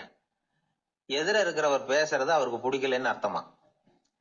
தலையை சொரிஞ்சுக்கிறது, வேற வேற திசைகள்ல பாக்குறது, கொட்டாவி விடுறது, கால்களை மாத்தி போட்டு உட்கார்றது, களைப்பா கை விரல்களை அப்படியே பின்னிக்கிறது, அடிக்கடி கடிகாரத்தை பாக்குறது இப்படிலாம் ஒருத்தர் பண்ணிட்டு இருக்கிறாருன்னா நாம கூடிய சீக்கிரம் அந்த இடத்த விட்டு எழுந்திரிச்சு வந்துடுறது நல்லது. ஏன்னா இதெல்லாம் அவருடைய சலிப்பு, சோர்வு, ஆர்வமின்மை இதுக்கு அடையாளங்கள். நம்முடைய பேச்சு அவரை சலிப்படைய வச்சுட்டதுன்னு அர்த்தம். அவர் ரொம்பவும் சோர்ந்து போயிட்டாருன்னு பொருள். நம்முடைய பேச்சில் அவருக்கு ஆர்வம் இல்லைன்னு அர்த்தம். அதே நேரத்துல நாற்காலியின் நுனியில அமர்ந்து உடலை முன்னுக்கு நகர்த்தி எதிர இருக்கிறவரின் கண்களை பார்த்துக்கிட்டே பேசினாலும் சரி அல்லது பேச்ச கேட்டாலும் சரி, உங்க பேர்ல மத்தவங்களுக்கு உள்ள பிடிப்பு அதிகரிக்கும். நாம எப்படிப்பட்டவர்ங்கிறத நம்ம உடம்பும் நடை உடை பாவனையும் அடுத்தவங்களுக்கு காட்டி கொடுத்துரும். உங்க உடம்பு, உங்க பார்வை, நடை, உட்கார்ற விதம் இதை வச்சுக்கிட்டே நீங்க பொறுப்புள்ளவரா, முரடரா, அலட்சியமானவரா, மரியாதை தெரிஞ்சவரா, அடக்கமானவரா, நம்பிக்கைக்கு உரியவரா, நாணயம் இல்லாதவரா, பயந்தவரா, திறமசாலியா, அப்பாவியா அப்படிங்கறதெல்லாம் கண்டுபிடிச்சிடலாம். அதனால இந்த உடல் மொழியை புரிஞ்சுக்கிட்டு நம்மளை கொஞ்சம் சரிப்படுத்திக்கிட்டோம்னா வாழ்க்கையில சுலபமா பல காரியங்களை சாதிக்க முடியும். ஒரு மனநல மருத்துவமனை, அங்க ஒருத்தர் ஒரு நாற்காலியில உட்காந்துக்கிட்டு கார் ஓட்டுறது மாதிரி அப்படி பாவனை பண்ணிட்டு இருந்தார். ஸ்டேரிங்க திருப்புறது மாதிரி, பின்னாடி வர்ற வண்டியை நிக்க சொல்றது மாதிரி, அப்புறம் இவர் ஒதுங்கிக்கிட்டு அவருக்கு வழி விடுறது மாதிரி இப்படிலாம் சேட்டைகள் பண்ணிட்டு இருந்தார் மனநல மருத்துவமனையில.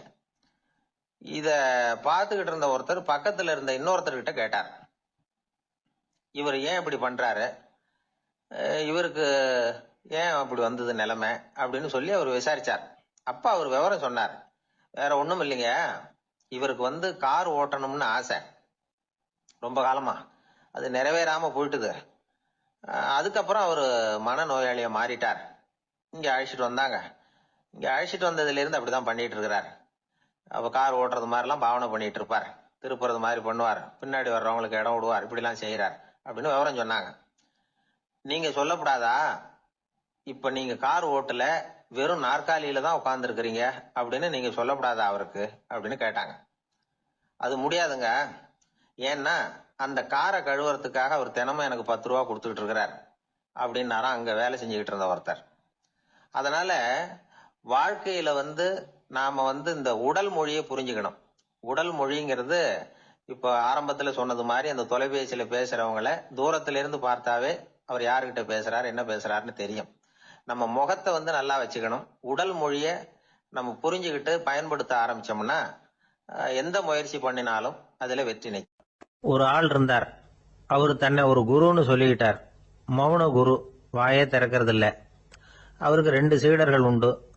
இவங்க தான் வர்றவங்க கிட்ட பேசுவாங்க, விளக்கம் கொடுப்பாங்க. ஒரு நாள் இந்த சீடர்கள் 2 பேரும் எங்கேயோ வெளியில போயிட்டாங்க.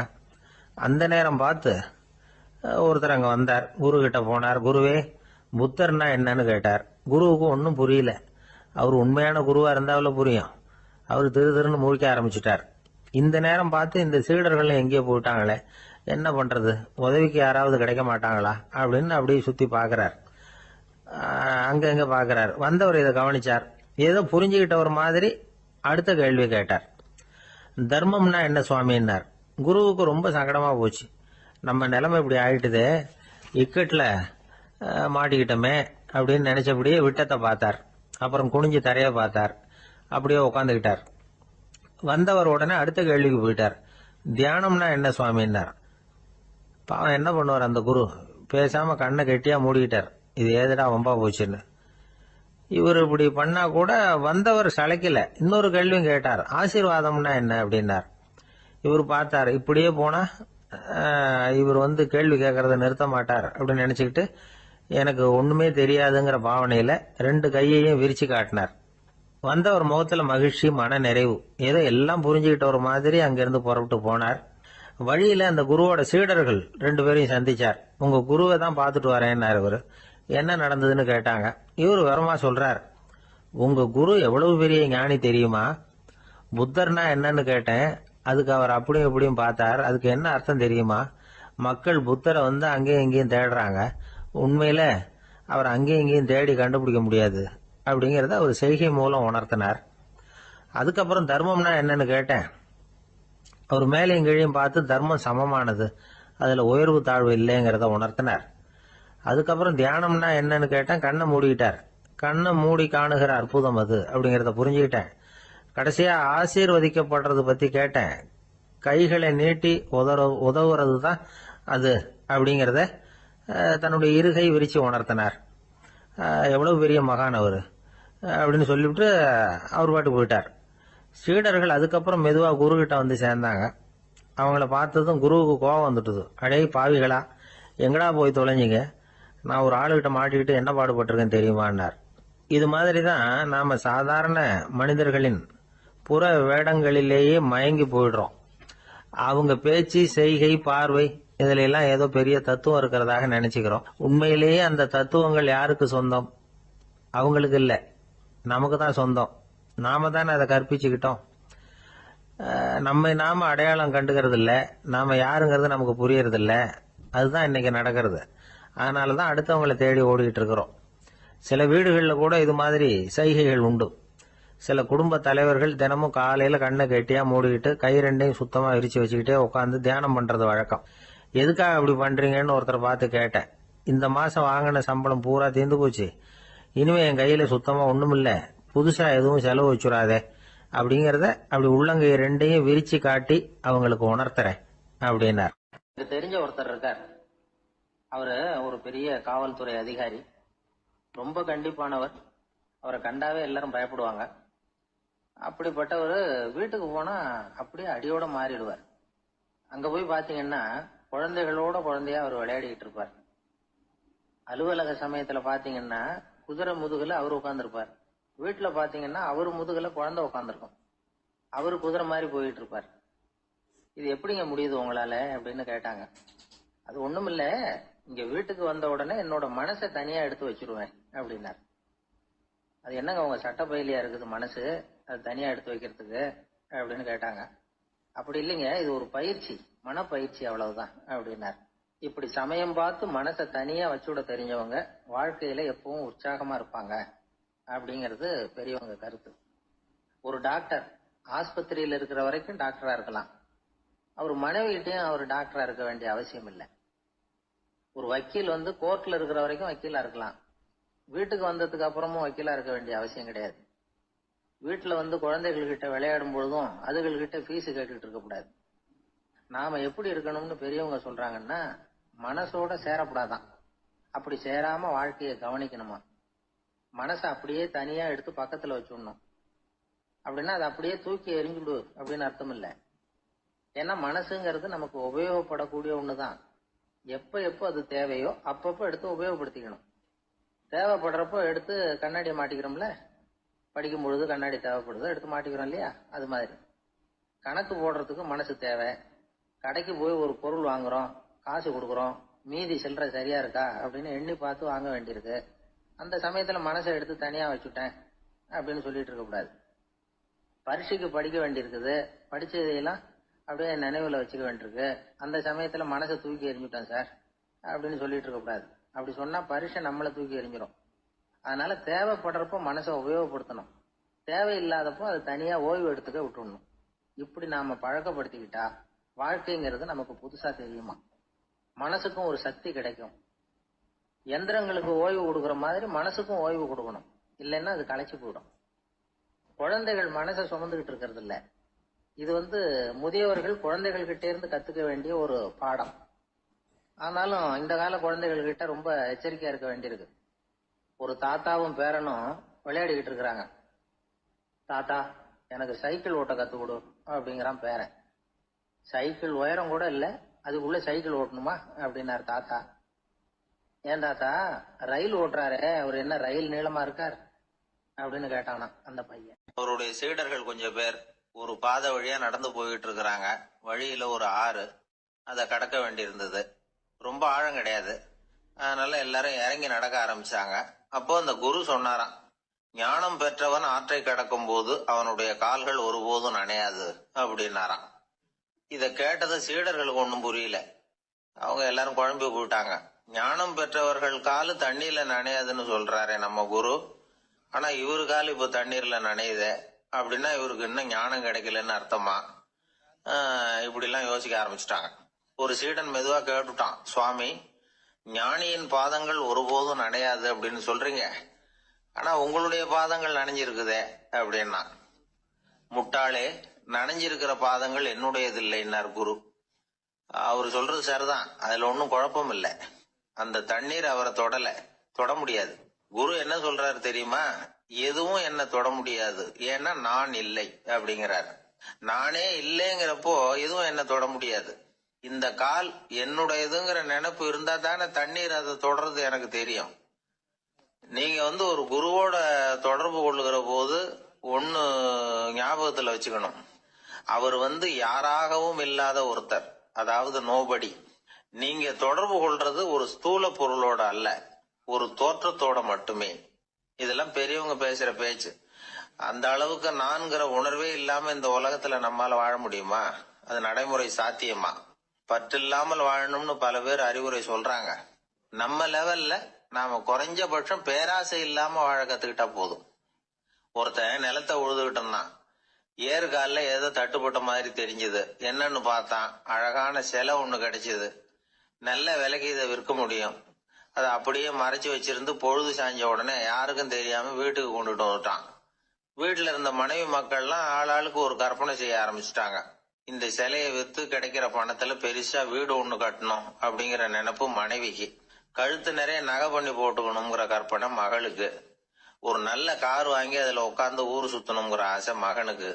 இப்படி வீட்டுல இருந்த ஒவ்வொருத்தரும் ஒவ்வொரு விதமான கற்பனை சந்தோஷத்துல மிதந்துகிட்டு இருக்கிறாங்க. ஆனா அந்த புதையல எடுத்துக்கிட்டு வந்தானே, அவன் மட்டும் ரொம்ப சோகமா ஒரு மூலையில உட்காந்துருக்கிறான். என்னாச்சு உங்களுக்கு, ஏன் இப்படி என்னத்தையோ பறி கொடுத்த மாதிரி உட்காந்துருக்கிறீங்க அப்படின்னு கேட்டாங்க வீட்டுக்காரம்மா. இதுக்கு அவன் மெதுவா தலையை தூக்கி பதில் சொல்றான். அந்த நாள்ல காணாம போனது 18 சிலைகள் அப்படின்னு என்னுடைய பாட்டனார் சொல்லுவார். இன்னும் 17 சிலைகள் எங்க புதைஞ்சு கிடக்குதோ தெரியலையே அப்படின்னு பெருமூச்சு விட்டான். ஆசைப்படுறதுல தப்பு இல்லை, ஆனா அந்த ஆசை தேவைக்கு தகுந்த மாதிரி இருக்கணும். தேவைக்கு மீறிய ஆசைகள் இருக்கு பாருங்க, அது தேவையில்லை. இந்த கருத்தை வலியுறுத்தது மாதிரி ஒரு கதை உண்டு. தேவேந்திரனுக்கு திடீர்னு வீடு கட்டணும்னு ஒரு ஆசை வந்துதான். வீடுன்னா நாம கட்டுற மாதிரி இல்லை. தேவேந்திரன் வீடுன்னா சும்மாவா? ஒரு பிரம்மாண்டமான அரண்மனை கட்டணும். அது மாதிரி இந்த 3 லோகத்திலயும் ஒரு அரண்மனை கிடையாது அப்படின்னு எல்லாரும் சொல்லணும். இது அவனோட ஆசை. உடனே தேவ தச்சரான விஸ்வகர்மாவை கூப்பிட்டான், உத்தரவு போட்டான். விஸ்வகர்மா தன்னுடைய உதவியாளர்களை எல்லாம் கூப்பிட்டு ஒன்னா சேர்த்துக்கிட்டார். படாத பாடுபட்டு ஒரு பெரிய அரண்மனையை கட்டி முடிச்சார். கட்டி முடிக்க 1000 வருஷம் ஆச்சு. தேவேந்திரன் பார்க்கறான். அவனுக்கு திருப்தி ஏற்படலை. என்னுடைய அந்தஸ்துக்கு இது ரொம்ப சாதாரணமான கட்டிடம், இதை விட இன்னும் பெருசா கட்டு அப்படின்னா. தேவ தச்சர் திணறி போயிட்டார். அவரால் அதுக்கு மேல எதுவும் செய்ய முடியல. என்ன பண்றதுன்னு யோசனை பண்ணார். நேரா நாரதர் காலில் போய் விழுந்தார். நீங்க தான் என்ன இந்த பிரச்சனையிலேருந்து காப்பாற்றணும்னார். நாரதர் யோசனை பண்ணார். சரி கவலைப்படாதேன்னார். நேரா இந்திரன் கிட்ட போனார். இந்திரன் நாரதரை பார்த்த உடனே வாங்கன்னு கூட்டிட்டு போய் அரண்மனையை காட்டினான். இது மாதிரி ஒரு அரண்மனையை நீங்க வேற எங்கேயாவது பார்த்துருக்கிறீங்களா அப்படின்னு ரொம்ப பெருமையா கேட்டான். நான் பார்த்ததில்லை, ஆனா என்னை விட வயசுல மூத்தவர் மகரிஷி லோமேசர், அவர் ஒருவேளை பார்த்துருக்கிறாரா என்னமோ அப்படின்னார். உடனே அவரை மனசுல நினைச்சு தியானம் பண்ணினார். அடுத்த கணம் லோமேசர் அங்க வந்தார். இடையில ஒரு சின்ன துண்டு, கையில ஒரு கமண்டலம், தலையில ஒரு பாய், அவ்வளவுதான் அவர்கிட்ட இருந்தது. எதுக்காக தலையில எந்த பாய் அப்படின்னு கேட்டான் இந்திரன். என்ன மாதிரி அற்ப ஆயுள் உள்ள ஒரு ஜீவன் தனியா வீடு கட்டிக்கிட்டு திண்டாடணுமா?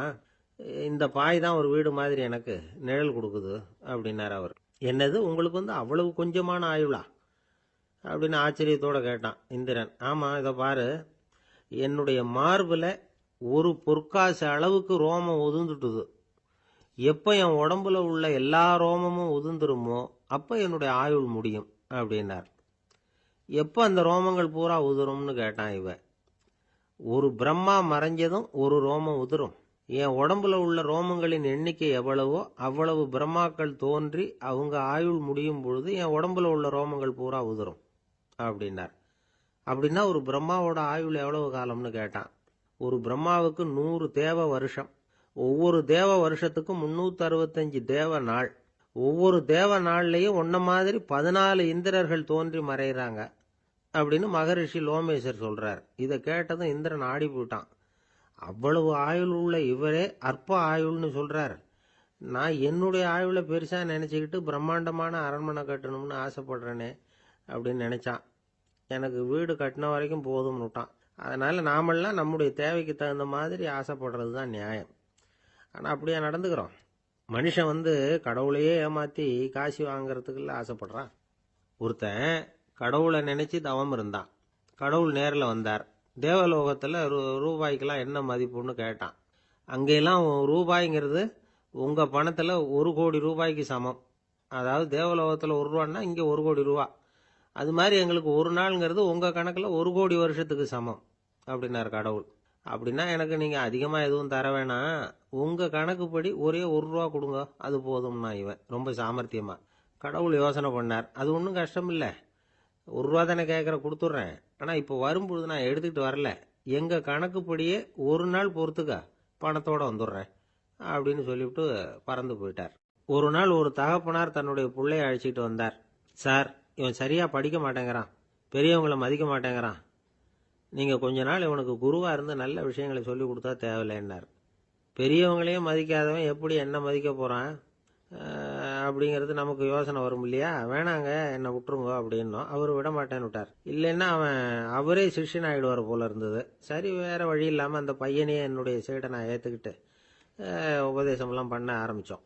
அதாவது குரு பக்தின்னா அது எப்படி இருக்கணுங்கிறத பற்றி சொல்லி கொடுத்தோம் அவனுக்கு. சதமகர் அப்படின்னு ஒரு குரு இருந்தார். அவருக்கு ஒரு சீடர். அவன் பேர் துளசி சைதன்யன், நைஷ்டிக பிரம்மச்சாரி.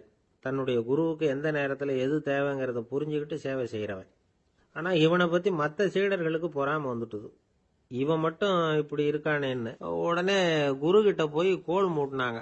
அவன் சரியில்லை, அவன் நடந்துக்கிறது சரியில்லை, அப்படி இப்படின்னு எதையாவது சொல்லி. இருந்தாலும் இதையெல்லாம் அந்த குரு நம்பலை. அவருக்கு தெரியும் யார் யார் எப்படின்னு. துளசி சைதன்யன் பெருமையை மற்ற சீடர்களுக்கு உணர்த்தணும் அப்படின்னு நினைச்சார். அதுக்கு ஒரு வழி பண்ணார். ஒரு நாள் சீடர்களை எல்லாம் கூப்பிட்டுக்கிட்டு ஒரு காட்டு வழியாக போய்கிட்டு இருந்தார். அங்கே ஒரு பெரிய மலை அருவி கொட்டிக்கிட்டு இருந்தது. குரு சீடர்கள் பக்கம் திரும்பினார். இந்த மலையின் மேலே இருந்து அந்த படுபாதாளத்தில் குதிக்கிறதுக்கு உங்களில் யார் தயார் அப்படின்னு கேட்டார்.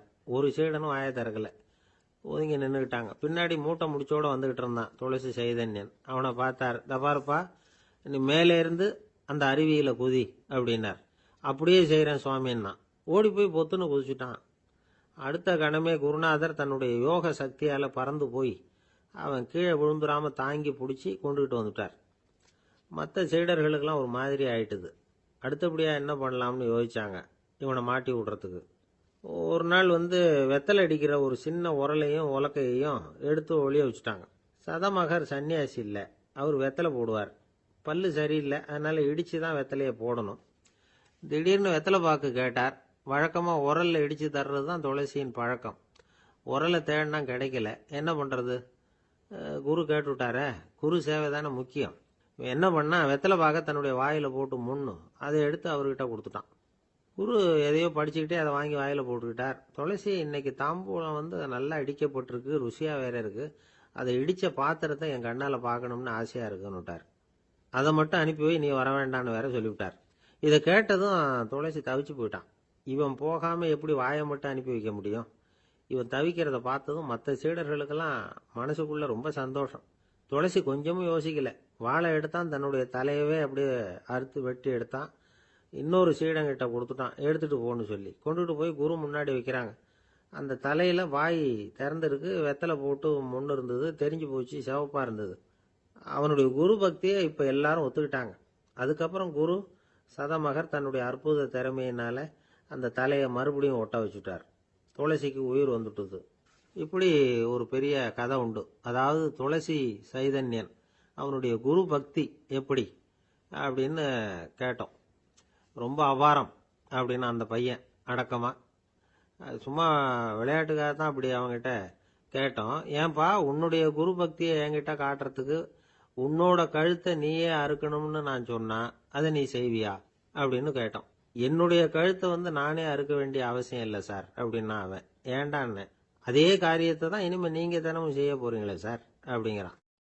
ஒருத்தர் ரொம்பவும் மகிழ்ச்சியாக வந்துக்கிட்டு இருந்தார். என்ன விஷயம்னு விசாரித்தேன். நான் தோற்று போயிட்டேன், அதுதான் மனசுக்கு மகிழ்ச்சியாக இருக்குது அப்படின்னார். எனக்கு இது ரொம்ப ஆச்சரியமாக போச்சு. இந்த உலகத்தில் தோற்று போகிறவங்க யாரும் மகிழ்ச்சியாக இருக்கிறது இல்லை.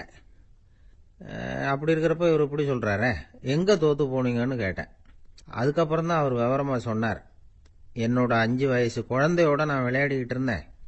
அந்த விளையாட்டில் என் குழந்தை ஜெயிச்சுட்டுது, நான் தோத்து போயிட்டேன் அப்படின்னார் ரொம்ப உற்சாகமாக.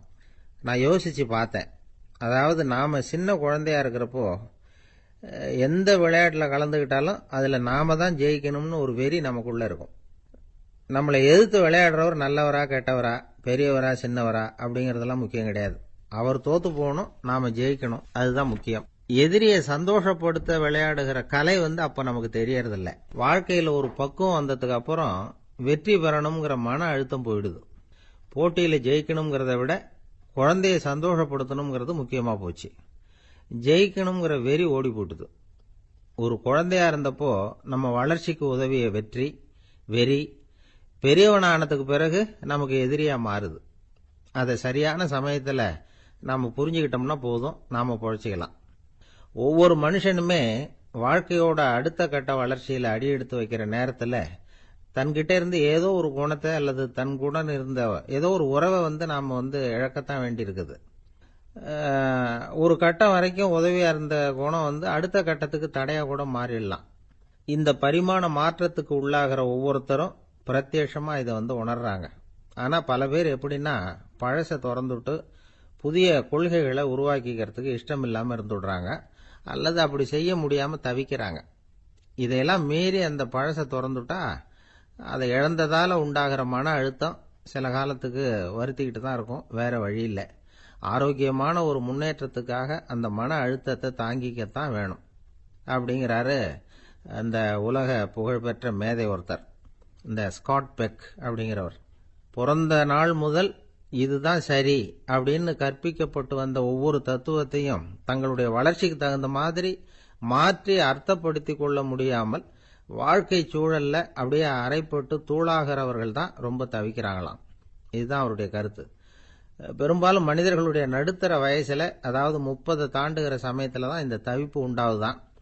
இதுதான் மேற்கத்திய நாடுகளில் அடிக்கடி மிட் லைஃப் கிரைசிஸ் அப்படின்னு சொல்றாங்க. அப்பப்போ பழசையெல்லாம் தொலைச்சி விட்டு புதுசா பிறக்கிறதுக்கு கத்துக்கணும். ஒவ்வொரு நிமிஷத்தையும் அந்த நிமிஷத்துக்கு ஏற்ற சித்தாந்தம் கொண்டவர்களாக சந்திப்போம் அப்படிங்கிறார் அந்த உளவியல் நிபுணர். இப்படி பழகிக்கிட்டா வாழ்க்கை இன்பமயம், இல்லைன்னா தவிப்பு மயம்தான். பழசை தொலைக்க முடியாதவர்கள்ல எத்தனையோ பேர் உண்டு, எத்தனையோ ரகம் உண்டு. அதுல வேடிக்கையான நண்பர்களும் உண்டு. ஒருத்தர் நண்பர் வீட்டுக்கு போனார். அவர் ஏதோ இனிப்பு பலகாரம் கொடுத்து சாப்பிட சொல்லியிருக்கிறாங்க அவங்க வீட்டில். இவர் சாப்பிட்டு பார்த்துட்டு சொன்னாராம், சார் 6 மாசத்துக்கு முன்னாடி ஒரு தடவை இங்க வந்தேன், அப்போ ஒரு இனிப்பு பலகாரம் கொடுத்தீங்க, அது இதை விட நல்லா இருந்தது சார் அப்படின்னாராம். அப்ப செஞ்ச அதே இனிப்பு பலகாரம் தான் சார் இதுவும் அப்படின்னாராம் அவர். 9வது பாடல். தூமணி மாடத்து சுற்றும் விளக்கெரிய தூபம் கமழ துயிலணை மேல் கண் வளரும் மாமன் மகளே, மணிக்கதவும் தாழ்திறவாய் மாமீர் அவளை எழுப்பீரோ, உன்மகள்தான் ஊமையோ அன்றிச் செவிடோ அனந்தலோ ஏமப் பெருந்துயில் மந்திரப்பட்டாளோ, மாமாயன் மாதவன் வைகுந்தன் என்றென்று நாமும் பலவும் நவின்றேலோர் எம்பாவாய். அப்பழுக்கற்ற தூய்மையான பரிசுத்தமான மாட மாளிகைகளைச் சுற்றிலும் 4 பக்கங்களிலும் விளக்குகள் ஒளிவிட்டு பிரகாசித்து எரிந்து கொண்டிருக்கவும், அம்மாளிகையைச் சுற்றிலும் அயில் சந்தனம் போன்ற வாசனைப் பொருள்களின் நறுமணம் எங்கும் கமழவும், நல்ல பஞ்சடைத்த மெத்தையில் கண்ணுறக்கம் கொள்ளும் எங்கள் மாமன் மகளே, மாணிக்கங்கள் பதிக்கப் பெற்ற உன் வீட்டு கதவின் தாழ்பாளை திறக்க மாட்டாயா?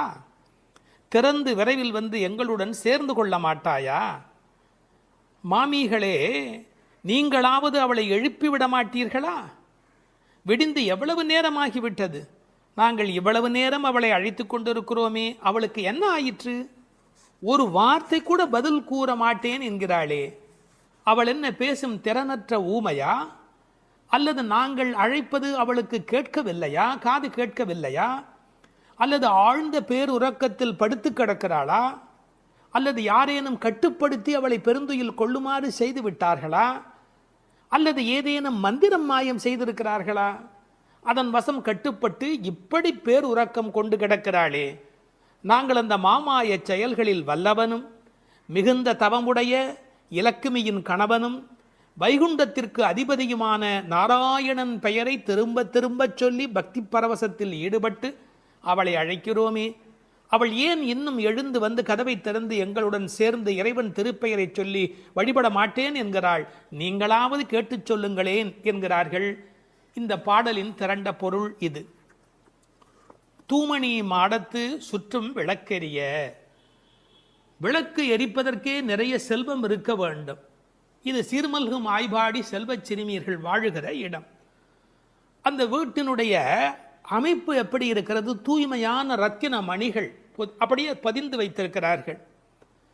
ஒரு குறிப்பு எழுதுகிறார்கள், அரசர்கள் அந்தப்புறத்திற்கு சிறந்த மணியை கொண்டு அற்புதமான கட்டடத்தை அமைப்பார்களாம்.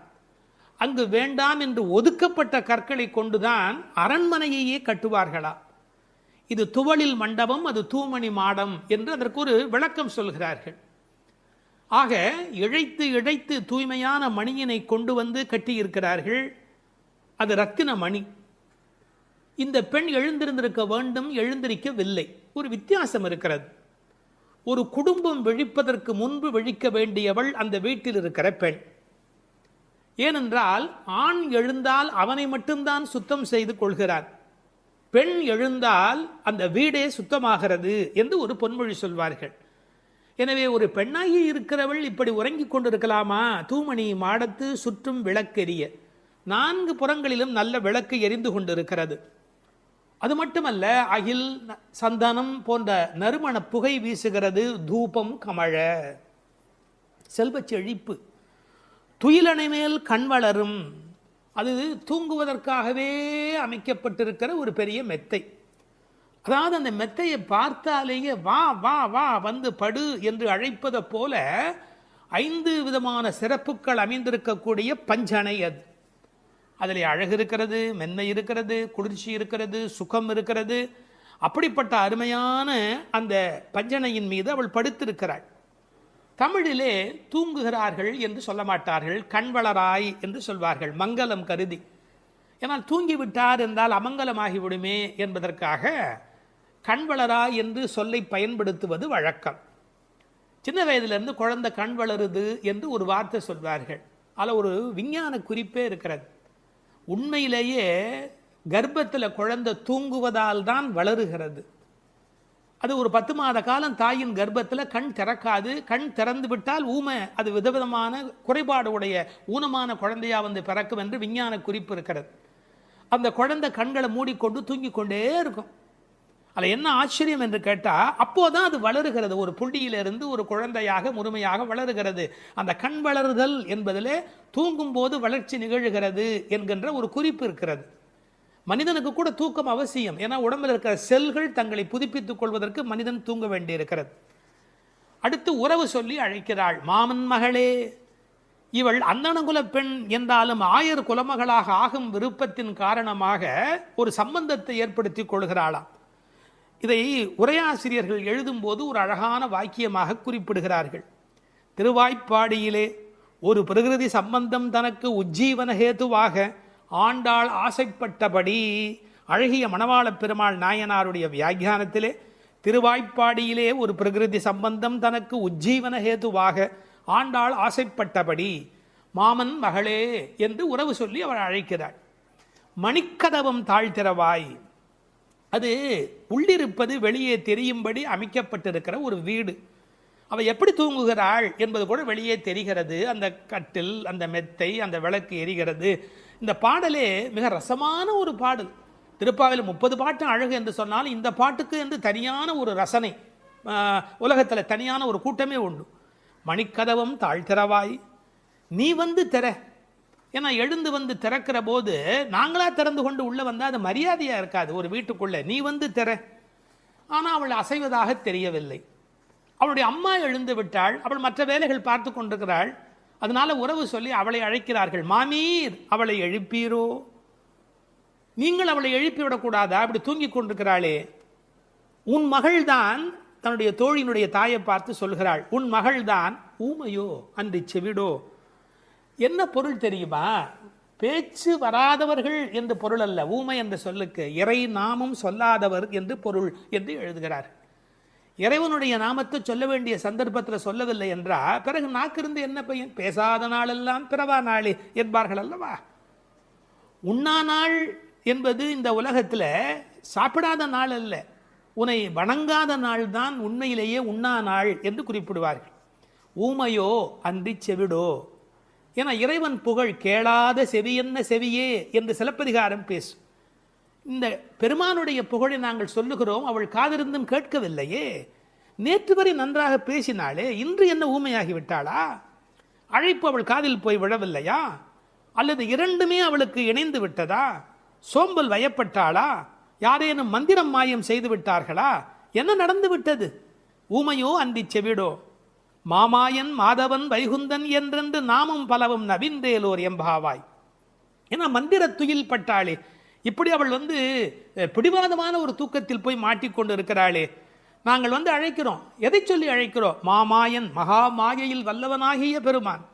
மாதவன் நம்முடைய சாதாரண தவம் அல்ல, எல்லா தவங்களுக்கும் அப்பாற்பட்ட பெரும்பொருள். அந்த தவத்தால் அடைய வேண்டியவன் கருணையினால் தானாகவே நம்மிடத்தில் வருவதால் அவன் மாதவன். வைகுந்தத்தில் இருக்கிறவன் என்றாலும் கருணை காரணமாக ஒவ்வொரு கோயிலிலும் அர்ச்சாவதாரத்தில் எழுந்தருளி இருக்கின்றவன். வைகுண்டபதி என்றாலும் இந்த பூமிக்கு கிடைக்கிறவன். வைகுந்தன் என்றென்று நாமும் பலவும் நவின்று. உண்மையிலேயே திருப்பாவையினுடைய நோக்கமே இறைவனுடைய நாமத்தை பல வகையில் சொல்வது. இறைவனுடைய நாமத்துக்கு மிகுந்த சக்தி அதிகம். கட்டிப்பொன் போலே அவன், பணிப்பொன் போலே திருநாமம் என்று உரை எழுதுவார்கள். அதாவது தங்கத்தில் ஒரு பெரிய கட்டி இருந்தால் கூட அதை வைத்துக்கொண்டு என்ன பண்ணுவது?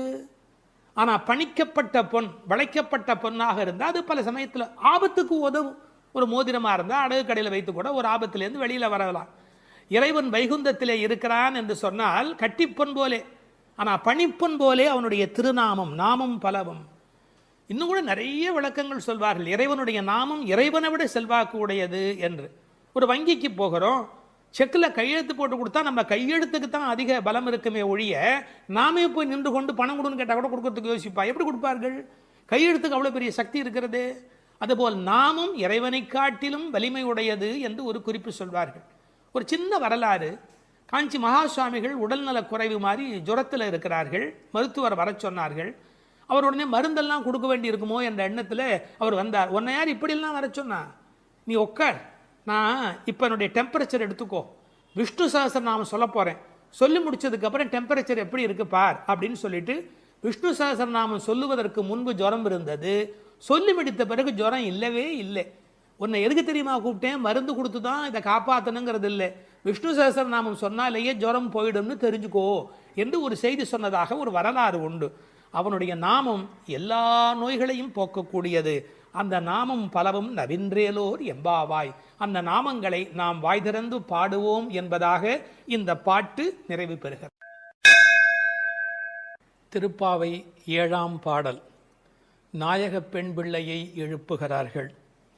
கீசு கீசென்று எங்கும் ஆனை சாத்தன் கலந்து பேசின பேச்சரவம் கேட்டிலையோ பேய்ப் பெண்ணே, காசும் பிறப்பும் கலகலப்ப கைவேர்த்து வாசன் அருங்குழல் ஆய்ச்சியர் மத்தினால் ஓசைப்படுத்த தயிர் அரவம் கேட்டிலையோ நாயகப் பெண் பிள்ளாய் நாராயணன் மூர்த்தி, கேசவனைப் பாடவும் நீ கேட்டே கிடத்தியோ தேசமுடையாய் திரவேலோர் எம்பாவாய்.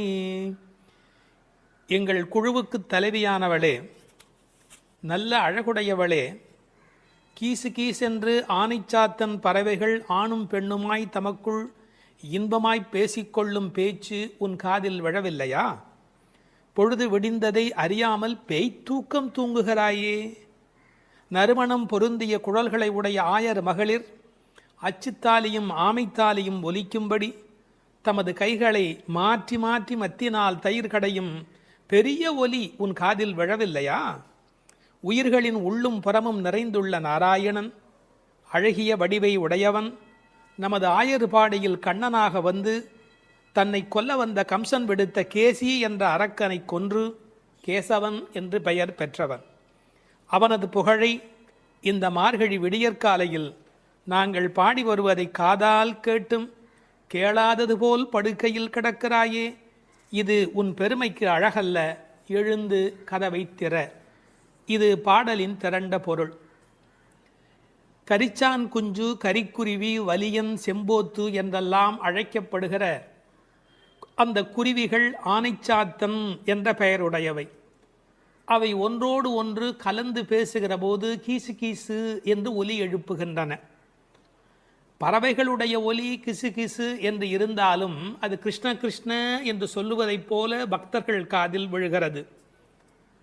ஒரு இயற்கை ஒலியை பாடலில் கொண்டு வந்து காட்டுகிறார் ஆண்டாள் நாச்சியார். இயற்கை எழிலை முழுமையாக படம் பிடிக்கிறார். ஏன்? Nature is the body language of the god the almighty. கடவுளின் உடல் மொழி எது என்று கேட்டால் இயற்கைதான் கடவுளின் உடல் மொழி. இந்த உலகம் பல சப்தங்களால் ஆனது. ஆனால் நமக்கு எந்த சப்தம் வேண்டுமோ அதைத்தான் நாம் கிரகித்துக் கொள்கிறோம். நமக்குரிய சப்தத்தை பிரித்தெடுப்பதுதான் வாழ்க்கையின் சூட்சமமே. வானொலி பெட்டியில் பாருங்கள், விதவிதமான அலைவரிசையில் பாடல் வரும், நாடகம் வரும், எத்தனையோ வரும், விளம்பரம் வரும். நீங்கள் எதை பிரித்து கேட்கிறீர்களோ அதுவே உங்களுக்குள் போகிறது. அதுபோல் பிரபஞ்சம் முழுவதும் பல்வேறு சப்தத்தால் நிறைந்திருந்தாலும் அவரவர்கள் அவரவருக்கு உரிய சப்தத்தை தான் எடுத்துக்கொள்ள முடியும். இந்த ஆனைச்சாத்தன் கலந்து பேசின பேச்சரவம் என்கிறாள். கணவன் மனைவி கூட பல வீட்டில் கலந்து பேசுவது இல்லை. ஆனால் இந்த பறவை பட்சிகளுடைய பண்பாடு காலையில் எழுந்தவுடன் மகிழ்ச்சியை வெளிப்படுத்துகின்றன. மனிதன் காலையில் எழுகிற போது மகிழ்ச்சியோடு எழ வேண்டும். நேற்று இரவு தூங்கினோம், அது ஒரு பெரிய விஷயம். இன்று காலை உயிரோடு எழுந்திருக்கிறோம், அதுவும் பெரிய விஷயம். அதனால் மகிழ்ச்சியோடு அந்த மகிழ்ச்சியை கடவுளுக்கு நன்றி சொல்வதைப் போல பறவை பட்சிகள் சப்தஜாலம் எழுப்புகின்றன. அவை பேசின பேச்சரவம் என்று ஒரு வார்த்தை பயன்படுத்துகிறார். பேச்சு என்பது தெளிவானது, அரவம் என்பது ஒலியை குறிப்பது, ஓசையை குறிப்பது. பெரிய சப்தத்துக்கு அரவம் என்று பொருள் வரும். இவர்கள் தனித்தனியாக பேசுகிறார்கள், மொத்தமாக கேட்கிற போது சப்தம் மட்டும்தான் கேட்கிறது. எதையுமே கூட்டமாக குழப்பிக்கொண்டால் நமக்கு புரிய போவதில்லை. கூர்ந்து தனியாக கவனித்தால்தான் பேச்சு கிடைக்கும், இல்லை என்றால் அரவம் தான் கிடைக்கும். பேசின பேச்சரவம் கேட்டிலையோ பேய்ப்பெண்ணே. இந்த பாடல்ல மோனை பேசின பேச்சரவம் கேட்டிலையோ பேய் பெண்ணே, அந்த பகரம் மோனையாக அமைந்திருப்பது ஒரு பெரிய அழகு. நீங்கள் உண்மையில் நல்ல விழிப்பில் இருந்தால், காலையில் மகிழ்ச்சியாக இருந்தால், பறவைகளின் குரல் மட்டுமல்ல, அவை தங்கள் சிறகுகளை சிலுசிலுப்பதை கூட நம்மால் கவனிக்க முடியும். அப்படி இவர்கள் அந்த ஆனைச்சாத்தனுடைய ஒலியை கேட்டு மகிழ்கிறார்கள். முதலிலே ஒன்னிரண்டு ஒலி எழுப்பியது, அதனால் கேட்கவில்லை என்று இந்த உள்ளே படுத்திருக்கிறவள் சொல்ல முடியும். அடி ஒன்று ரெண்டு அல்ல, இப்போது அரவம் பெரிதாக கூச்சல் போடுகிறதே, உனக்கு புரியவில்லையா என்ற அர்த்தத்தில் பேசின பேச்சரவம் என்றார்கள். இவள் உறக்கத்தை பேய்ப்பெண்ணே, பேய்போல் தூங்குகிறாயே என்று கேட்கிறார்கள். உண்மையிலே பேயாய் அலைகிறான் என்றுதான் சொல்வார்களே ஒழிய பேயாய் தூங்குகிறான் என்று சொல்ல மாட்டார்கள். ஒரே விஷயத்தில் தீவிரத்தன்மை காட்டுகிற போது என்ன இப்படி பேய் மாதிரி அலையரே என்று பேசுவது வழக்கம். இவள் தீவிரத்தன்மையினாலே, கண்ணன் மீது கொண்ட காதலினாலே இப்படி கிடக்கிறாளா, அல்லது தமஸ் என்கிற தாமத குணத்தின் காரணமாக இப்படி கிடக்கிறாளா? இது ஒரு பெரிய கேள்வி. சில பேர் ஒரு கோயில் குடமுழுக்குக்கு வேலை செய்வார்கள், பேயாக வேலை செய்வார்கள். அந்த குடமுழுக்கு வெற்றி பெறுவதற்கு வேண்டிய வகையில் அல்லும் பகலும் பாடுபட்டு கொண்டே இருப்பார்கள். குடமுழுக்கு வேளையில் போய் தூங்கி விடுவார்கள். இந்த உழைத்த களைப்பு காரணமாக அந்த கும்பாபிஷேகம் நடக்கிற போது போய் தூங்கி விடுவார்கள். அப்படி ஒருவேளை இன்றைக்கு நோன்புக்கு போகிறோமே, நீ இப்படி தூங்கலாமா? நாயக பெண்பிள்ளாய் முதலில் பேய்ப்பெண்ணே என்று அழைத்தவர்கள் பின்னாலே நாயக பெண்பிள்ளாய் தேசமுடையாய் என்று அழைக்கப் போகிறார்கள். பேய் என்றவுடன் தாழ்வாய் நினைத்துவிட வேண்டாம். பேயனாய் ஒழிந்தேன் எம்பெருமானுக்கே யானும் ஒரு பேயனே என்று குலசேகர ஆழ்வார் அருமையாக அதை வேறு ஒரு கோணத்தில் பாடி காட்டுகிறார். இவர்களை எழ ஒட்டாதபடிக்கு செய்வது எது என்றால், அந்த கண்ணன் மீது கொண்ட அளவற்ற காதல் அல்லது பிரேமை ஒரு காரணமாக இருக்கலாம். அடுத்த ஒரு ஓசையை வர்ணிக்கிறார், இயற்கையை சொல்லி நமக்கு புரிய வைக்கிறார். பெண்கள் தயிர் கடைகிறார்கள். அந்த பெரிய ஆட்சிமார்கள் தயிர் கடைகிற போது அவர்கள் கழுத்தில் அணிந்திருக்கிற தாலி, அதுவும் காசும் பிறப்பும் கலகலப்ப கைபேர்த்து, அச்சுத்தாலி ஆமைத்தாலி என்பார்கள். இதை கொஞ்சம் புரிந்து கொள்வது கடினம். இளம் வயதிலிருந்தே பெண்களுக்கு தங்க காசு கொடுத்து கொண்டே வருவார்கள். அந்த தங்க காசு தான் பெண்ணுக்கு உண்மையிலேயே மிகப்பெரிய சீதனம். அவர்களுக்கு தங்கத்தின் மூலம் சேமிப்பு நிகழும். தங்கள் சேமிப்பை காசாக்கி கையிலே வைத்திருப்பார்கள். திருமணமாகி அடுத்த வீட்டுக்கு போகிற போது அவர்களுக்கு ஆமைத்தாலி, கொஞ்சம் புடைத்த மாதிரி 2 உருண்டையாக இருக்கும், அதற்கு ஆமைத்தாலி என்று பெயர். அந்த காசும் பிறப்பும் அது ரெண்டையுமே கழுத்திலே கோர்த்து போட்டிருப்பார்கள். மஞ்சள் கயிற்றில் இந்த காசையும் மாட்டிக்கொள்வார்கள். அதன் பிறகு இந்த ஆமைத்தாலி என்கின்ற அந்த உருண்டையான தாலியையும் மாட்டிக்கொள்வார்கள். அப்படி தயிர் கடைகிற போது ரெண்டும் ஒன்றோடு ஒன்று மோதி ஒரு பெரிய ஒலியை எழுப்புகிறது. என்ன டிராமாட்டிக்காக அதை கொண்டு வந்து நம்முடைய கண் முன்பாக காட்டுகிறாள் பாருங்கள். கண் முன்பாக அந்த காட்சி படப்பிடிப்பு போல வந்து நிற்கிறது. காலையில் வெண்ணெய் கடைகிறார்கள். ஏன் தெரியுமா? வெயில் ஏறி விட்டால் வெண்ணெய் உருகிவிடும், கண்ணனும் விட்டு வைக்க மாட்டார். எனவே அதிகாலையிலே கடைய வேண்டும் என்று வெண்ணெய் கடைகிறார்கள். பகவான் ராமகிருஷ்ணர் ஓர் உதாரணம் சொல்லுகிறார். வெண்ணெய் கடைகிறவர்கள் விடியற் காலையில் கடைவார்கள். காரணம், வெயில் வந்து விட்டால் வெண்ணெய் இளகிவிடும். அதுபோல் பக்தி வர வேண்டிய வயது இளம் வயது. உங்களுக்கு வயதாகிவிட்டால் உலகத்தின் வெப்பத்தில் அது உருகி ஓடிவிடும். எனவே இளம் வயதில் பக்தி வெண்ணெய் திரள வேண்டும், காலையில் மோர் கடைவது தயிர் கடைவது போலே என்று பகவான் ராமகிருஷ்ணர் ஒரு கருத்து சொல்வார். கை பேர்த்து கடைய முடியல, மலை மாதிரி வெண்ணெய், பார்க்கடல் மாதிரி பானை, எவ்வளவு நேரம் அந்த மத்தை போட்டு உருட்டி கொண்டே இருக்கிறது. கை மாற்றி கை பேர்த்து. காலையிலேயே இந்த பெண்கள் தலையில் பூச்சூடி இருக்கிறார்கள். இவர்கள் குழலுக்கே வாசம் இருக்கிறது. வாசனரும் குழலாய்ச்சியர் மத்தினால் ஓசைப்படுத்த தயிர் அரவம் கேட்டிலையோ. அந்த ஓசையிலே ஒரு அழகு இருக்கிறது. பித்தகோரஸ் கொல்லர் பட்டறையிலே ஏற்படுகிற ஒலியை வைத்துக்கொண்டு அந்த இரும்பின் அடர்த்தி என்ன என்று சொல்ல முடியும் என்று சொல்கிறார். அடர்த்தியான இரும்பு வர வர அதை தட்டுகிற அந்த ஒலி ஓசை மாறிக்கொண்டே போகும் என்று சொல்லுகிறார். ஒலி அழகை பற்றி மகாகவி பாரதி ஒரு மனிதனை ஒலியும் ஓசையும் என்ன பாடுபடுத்துகிறது என்பதை குறிப்பிடுகிறார்.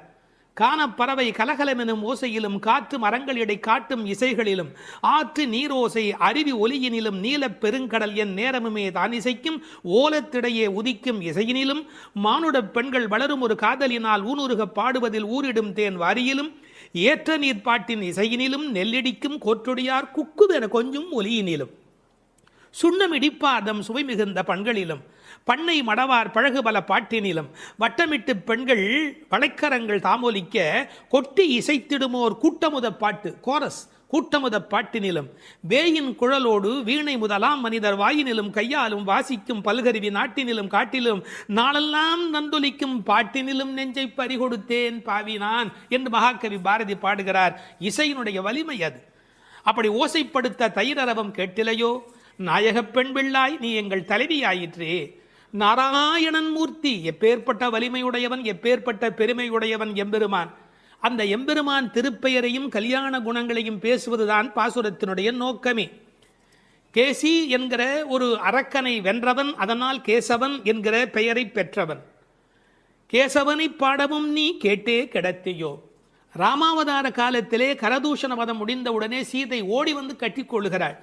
அப்படி கேசிவதம் நிகழ்ந்தது என்று சொன்ன உடனே நீ கண்ணனை கட்டிக்கொள்வதற்கு எழுந்து வருவாய் என்று பார்த்தால், நல்லவேளை கண்ணனுக்கு ஆபத்து இல்லை என்று நெஞ்சை பிடித்து கொண்டு தூங்குகிறாயா. கேசவனை பாடவும் நீ கேட்டே கிடத்தியோ. கேசமுடையாய். இதான் பெண்களுடைய இயல்பு. எவ்வளவுதான் பெண்கள் மாறினாலும் அடுத்த பெண்ணினுடைய கூந்தல் எவ்வளவு நீளம் என்பதை பற்றி யோசிப்பார்கள். கேசமுடையாய் திரவேலோர் எம்பாவாய் என்று இந்த பாசுரம் நிறைவு பெறுகிறது. ஒரு சிறு திருத்தம். தேசமுடையாய் என்றும் ஒரு பாடம் உண்டு. கேசமுடையாய் என்பதை விட தேசமுடையாய் என்ற பாடல் வரியிலே பொருள் ஆழம் சுவை கூடுதலாக இருக்கிறது என்று கருதுவதற்கு இடமுண்டு. காரணம், அவள் அழகான கூந்தலை உடையவள் என்ற பொருளிலே 1-2 பதிப்புகளிலே கேசமுடையாய் என்கிற பாடம் இருக்கிறது. ஆனால் தேசமுடையாய் என்ற சொல்லுக்கு பொருள் ஒளியுடையவளே என்பது பொருள். ஒரு பெண்ணை வர்ணிக்கிற போது ஒளிதான் பிரதானம், பொன்னின் ஒளி பூவின் வெறி என்று சீதா பிராட்டியாரை கவி சக்கரவர்த்தி கம்பன் வர்ணிக்கின்றார். கண்ணனுடைய நினைப்பில் எப்போதும் ஒளி உடையவளாக விளங்குகின்றாள் என்ற பொருளிலே தேசமுடையாய் என்கிற பாடம் சுவையான, அழுத்தமான, ஆழமான, பெரும்பகுதி பதிப்புகளில் காணப்படுகிற பாடம் என்பதையும் சொல்லிக்கொள்ள விரும்புகிறேன். வணக்கம். வேதம் அனைத்துக்கும் வித்தான திருப்பாவையின் 6வது பாடல். இது பாடல் தொடங்கி திருப்பள்ளி எழுச்சியாக அமைகிறது. உறங்குகிற பெண்ணை வெளியில் இருக்கிறவள் எழுப்புவது போல பாடலின் அமைப்பு முறை. விடிந்தது என்பதற்கான அடையாளங்கள் சொல்லி எழுப்புகிறார்கள். புள்ளும் சிலம்பினகான் புள்ளரையன் கோயிலில் வெள்ளை வெளிசங்கின் பேரரவம் கேட்டிலையோ, பிள்ளாய் எழுந்திராய் பேய் முலை நஞ்சுண்டு கள்ளச்சகடம் கலக்கழிய காலோச்சி, வெள்ளத்து அரவில் துயில் அமர்ந்த வித்தினை உள்ளத்து கொண்டு முனிவர்களும் யோகிகளும் மெல்ல எழுந்து ஹரி என்ற பேரரவம் உள்ளம் புகுந்து குளிர்ந்தேலோர் எம்பாவாய். முன் அனுபவம் ஏதுமில்லாத கன்னிப்பெண்ணே, இன்னும் உறங்குகிறாயே? விடியலை முன்னே அறிந்து கொள்ளும் இயல்புடைய பறவைகளும் கூட எழுந்து ஓசை எழுப்பி இறை தேட புறப்பட்டு விட்டனவே, அது உனக்கு தெரியவில்லையா? பறவைகளுக்கு அரசனான கருடனை வாகனமாக கொண்ட திருமால் திருக்கோயிலிலே வெண்மை நிறமுள்ள சங்கு தன் ஒலி எழுப்பி அழைக்கின்ற பேரோசை உன் காதில் விழவில்லையா? பெண் பிள்ளையே, விரைவில் படுக்கையை விட்டு எழுந்திரு. முன்பு தன் தாய் யசோதை வடிவில் முலைக்காம்பில் நஞ்சையே தீட்டிக் கொண்டு வந்து கண்ணனுக்கு வஞ்சகமாக பாலூட்ட கருதினாளே பூதனை. அவளிடம் பால் பருகுவது போல முலையுண்டு அவள் உயிரையும் உண்டானே கண்ணன். முன்பு கள்ளத்தனமாக சக்கரமாக அவன் முன் தோன்றினானே சகடாசுரன். அவனை தன் திருவடிகளை உயர்த்தியே உதைத்து அவன் கலக்கம் அடைந்து அழிந்து போனானே அந்த கண்ணன். திருப்பார்கடலிலே அமைந்திருக்கும் ஆதிசேஷன் என்னும் பாம்பின் மேல் அரிதுயில் கொண்டிருக்கிறானே அந்த கண்ணன். இவ்வுலக உற்பத்திக்கு மூல காரணமான அந்த கண்ணனை தம் உள்ளத்திலேயே இடைவிடாது தியானித்து கொண்டிருக்கும் முனிவர்களும், இறைவனை எளிதில் அடையும் யோகம் போன்ற உபாயங்களையும் செய்து கொண்டிருக்கும் யோகியர்களும் அலுங்காது அசையாது மெதுவாக நிதானமாக எழுந்து ஹரி ஹரி என்று திருமாலை எண்ணிப்பாடும் பேரோசை உன்னுடைய காதுகளில் கேட்கவில்லையா? ஆனால் இவ்வோசைகள் எல்லாம் எங்கள் செவி வழி புகுந்து உள்ளத்திற்கு குளிர்ச்சி தருகின்றனவே. இந்த அனுபவத்தை எங்களுடன் பகிர்ந்து கொள்வதற்காகவாவது நீ எழுந்து வரமாட்டாயா? இது பாடலின் திரண்ட பொருள். புள்ளும் சிலம்பினகான் புள்ளரையன் கோயிலில். புள்ளும் சிலம்பினகான் என்பது இயற்கையின் அழைப்பு. காலையிலே பறவைகள் ஒலி எழுப்புகின்றன. இதில் புள்ளும் என்றால் அந்த உம்மை சிறப்பு உம்மை. காலை பொழுது எப்படி விடுகிறது என்றால் கோழி கூவுது என்று ஒரு வார்த்தை சொல்வார்கள். மனித வாழ்க்கை இயற்கையோடு கலந்து நிற்கக்கூடிய தனித்த சிறப்புடையது. அது காலையில் இறை தேடுவதற்கு புறப்படுவதற்கு முன்பாக ஒலி எழுப்பி அதன் பிறகு புறப்படும். இறை தேடும் போதே இறை தேடு என்பதுதான் மனிதனுக்கும் விலங்குக்கும் இருக்கிற வித்தியாசம். அதனால் இறை தேடி அது எழுப்புகிற ஒலியை கேட்ட மாத்திரத்தில் இறை தேடி வல்லினரா இறை தேடி நாம் அந்த பெருமானை நினைக்க வேண்டாமா என்ற அர்த்தத்தில் புள்ளும் சிலம்பின என்றாள். தமிழிலே சிலம்புதல் என்றால் ஒலி எழுப்புதல் என்று பொருள். அதிகாலை எழுவதை மனிதன் பறவைகளிடமிருந்து கற்றுக்கொண்டான் என்கிறார்கள். அது மட்டுமல்ல, பறவைகள் மனிதனுக்கு எச்சரிக்கை உணர்வை ஊட்டக்கூடிய ஒரு அடையாளம். ஒரு காலத்தில் காடுகளில் மனித இனம் வாழ்ந்த காலத்தில் பதுங்கி வரும் பாய்ச்சல் மிருகங்கள் குறித்து எச்சரிக்கை ஒலி எழுப்பும் இயல்பு பறவைகளுக்கு உண்டு. எனவே பறவைகளின் ஒலியை பார்த்து வருகிற நன்மை தீமைகளை மனிதன் உணர்கிற பழக்கம் அன்று தொட்டிருந்திருக்கிறது. எனவே வெளியில் விடுகிற விடியலுக்கு அடையாளமாக சொன்னாலும் பறவை ஒலிக்கும் மனித இனத்துக்கும் சம்பந்தம் இருக்கிறதே. புள்ளும் சிலம்பினகான். புல் அரையன் கோயில், பறவைகளுக்கெல்லாம் தலைவன் கருடன். அந்த கருடன் கோயிலிலே, அதாவது திருமாலுடைய திருக்கோயிலிலே சங்கு ஒலி எழுப்பி அழைக்கிறார்களாம். வெள்ளை வெளிசங்கின் பேரரவம் கேட்டிலையோ. வெள்ளை விழிசங்கு அது ரொம்ப தூய்மையான சங்கு. வெறும் நிறம் மட்டுமல்ல, அது எல்லா வகையிலுமே தூய்மையுடைய ஒன்று, வெண்மையுடைய ஒன்று. அது அழைப்பதற்காகவே பயன்படுத்தப்படுவதாலே விழிசங்கு கோயிலிலே நடை திறந்து விட்டது. மக்கள் வரலாம் என்பதற்கான அறிவிப்பு சங்கொலியின் மூலம் அந்த ஊருக்கு தெரிவிக்கப்படுகிறது. எனவே கோயில் அழைப்பு வந்துவிட்டதே, நீ எழுந்திருக்க வேண்டாமா? பேரறவும் கேட்டிலையோ? பறவையின் சப்தம் கூட சின்ன சின்னதாக போயிருக்கலாம். இது எத்தனை பெரிய ஒலி, சங்கு ஒலி எழுப்புகிறார்களே, ஊருக்கே கேட்க வேண்டும் என்று எழுப்புகிறார்களே, உனக்கு தெரியவில்லையா? சங்குக்கும் ஆண்டாளுக்கும் இடையில் இருக்கிற தொடர்பு நாச்சியார் திருமொழி நன்கு படித்தவர்களுக்கு தெரியும். கற்பூரம் நாருமோ கமலப்பூ நாருமோ திருப்பவளச் செவ்வாய்தான் தித்தித்திருக்குமோ, மறுப்பொசித்த செங்கண்மால் வாய்ச்சுவையும் நாற்றமும் விருப்புற்று கேட்கின்றேன் சொல்லாழி வெண்சங்கே என்று சங்கரை பாராட்டி மகிழ்ந்தவள் ஆண்டாள் நாச்சியார். எனவே வெள்ளை வெளிசங்கு, அதற்கு என்ன பெருமை என்றால் ஓங்கார ஒலி எப்போதும் சங்கிலே காதில் வைத்தால் கேட்டுக்கொண்டே இருக்கும். நமக்கு ஒரு ஆச்சரியம், கண்ணனாகிய கடவுள் குடியிருக்கிற ஊரில் வேறு ஒரு கோயிலா? கோயில் அழைப்பு என்றால் ராமாயணம் படிக்கிற போது ராமன் நாராயணனை போய் வணங்கி வந்த செய்தி இருப்பதைப் போல கண்ணன் ஊரிலும் திருமால் கோயில் இருந்திருக்கிறது. இதில் புறவிடியல் பற்றி பேசினாலும் உண்மையில் அகவிடியலை பற்றி நாம் சிந்திக்க கடமைப்பட்டிருக்கிறோம். இதெல்லாம் காலை நேரத்து அடையாளங்கள். ஆன்மீக விடியல் என்பது ஏற்பட வேண்டுமென்றால் அறியாமை, இருட்டு போக வேண்டும். நீங்கள் இருட்டை விரட்டிவிட முடியுமா? இந்த உலகத்தில் என்ன முயன்றாலும் இருட்டை விரட்ட முடியுமா? ஒரே ஒரு வேலை இருக்கிறது, ஒரு வெளிச்சத்தை நிறுவுவதுதான் மனிதன் செய்ய வேண்டிய வேலை.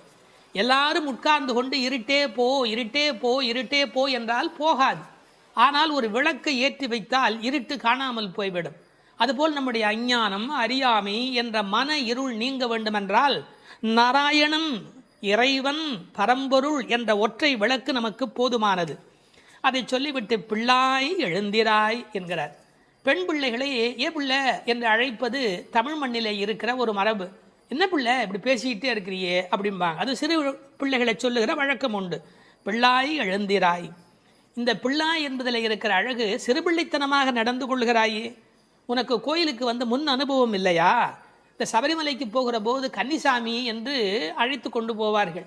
எல்லாரும் எழுந்திருக்கிற நேரத்தில் அவர் எழுந்திருக்க மாட்டார், அந்த முறையாக பூஜையில் கலந்து கொள்ள மாட்டார். கன்னிசாமி அவருக்கு விவரம் தெரியல என்று எல்லோரும் சொல்வார்கள். இந்த பிள்ளை எழுந்திருக்கவில்லை, பிள்ளாய் எழுந்திராய் என்றார். அவள் எழுந்திராமைக்கு காரணம் சோம்பல் மட்டுமல்ல, சோம்பலை தாண்டி இன்னொன்றும் இருக்கலாம். என்ன? கிருஷ்ண மயக்கம் என்றும் காரணமாய் இருக்கலாம். மிக முதிர்ந்த நிலை ஒரு காரணமாய் இருக்கலாம். அவளுக்கு அதிர்ச்சி உண்டாகும்படியாக எழுப்புவதற்கு உரிய கண்ணபெருமானுடைய வரலாறுகளை சொல்லுகிறார்கள்.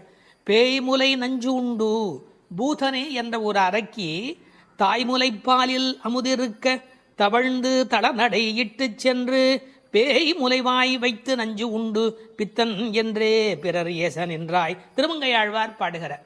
அதாவது தாயிடத்தில் அமுது உண்ணாமல் பேயிடத்தில் போய் உண்டு அவளுக்கு மேலே போவதற்கான வழிமுறையை செய்த பூதனையினுடைய வரலாறு, அரக்கியின் வரலாற்றை சொல்லுகிறார்.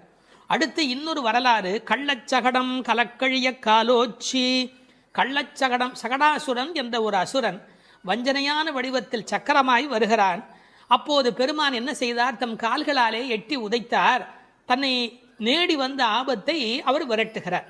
என்ன நயம் சொல்வார்கள் தெரியுமா?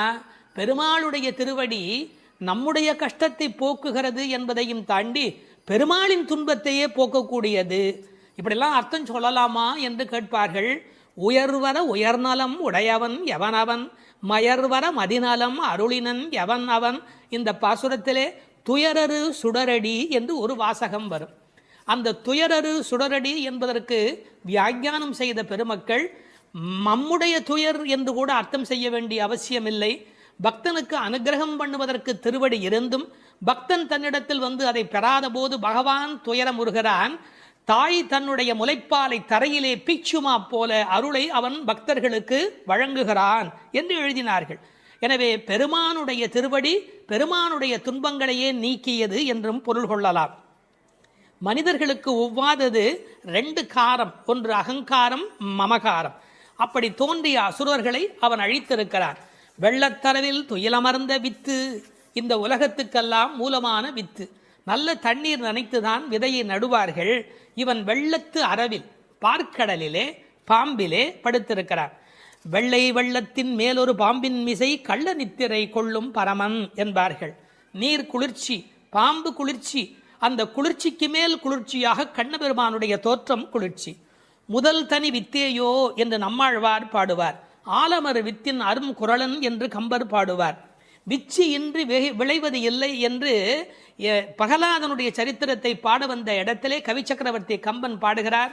இந்த உலகத்துக்கெல்லாம் ஒரு மூல விதை உண்டு, அந்த விதை இறைவன் என்பதை புரிந்து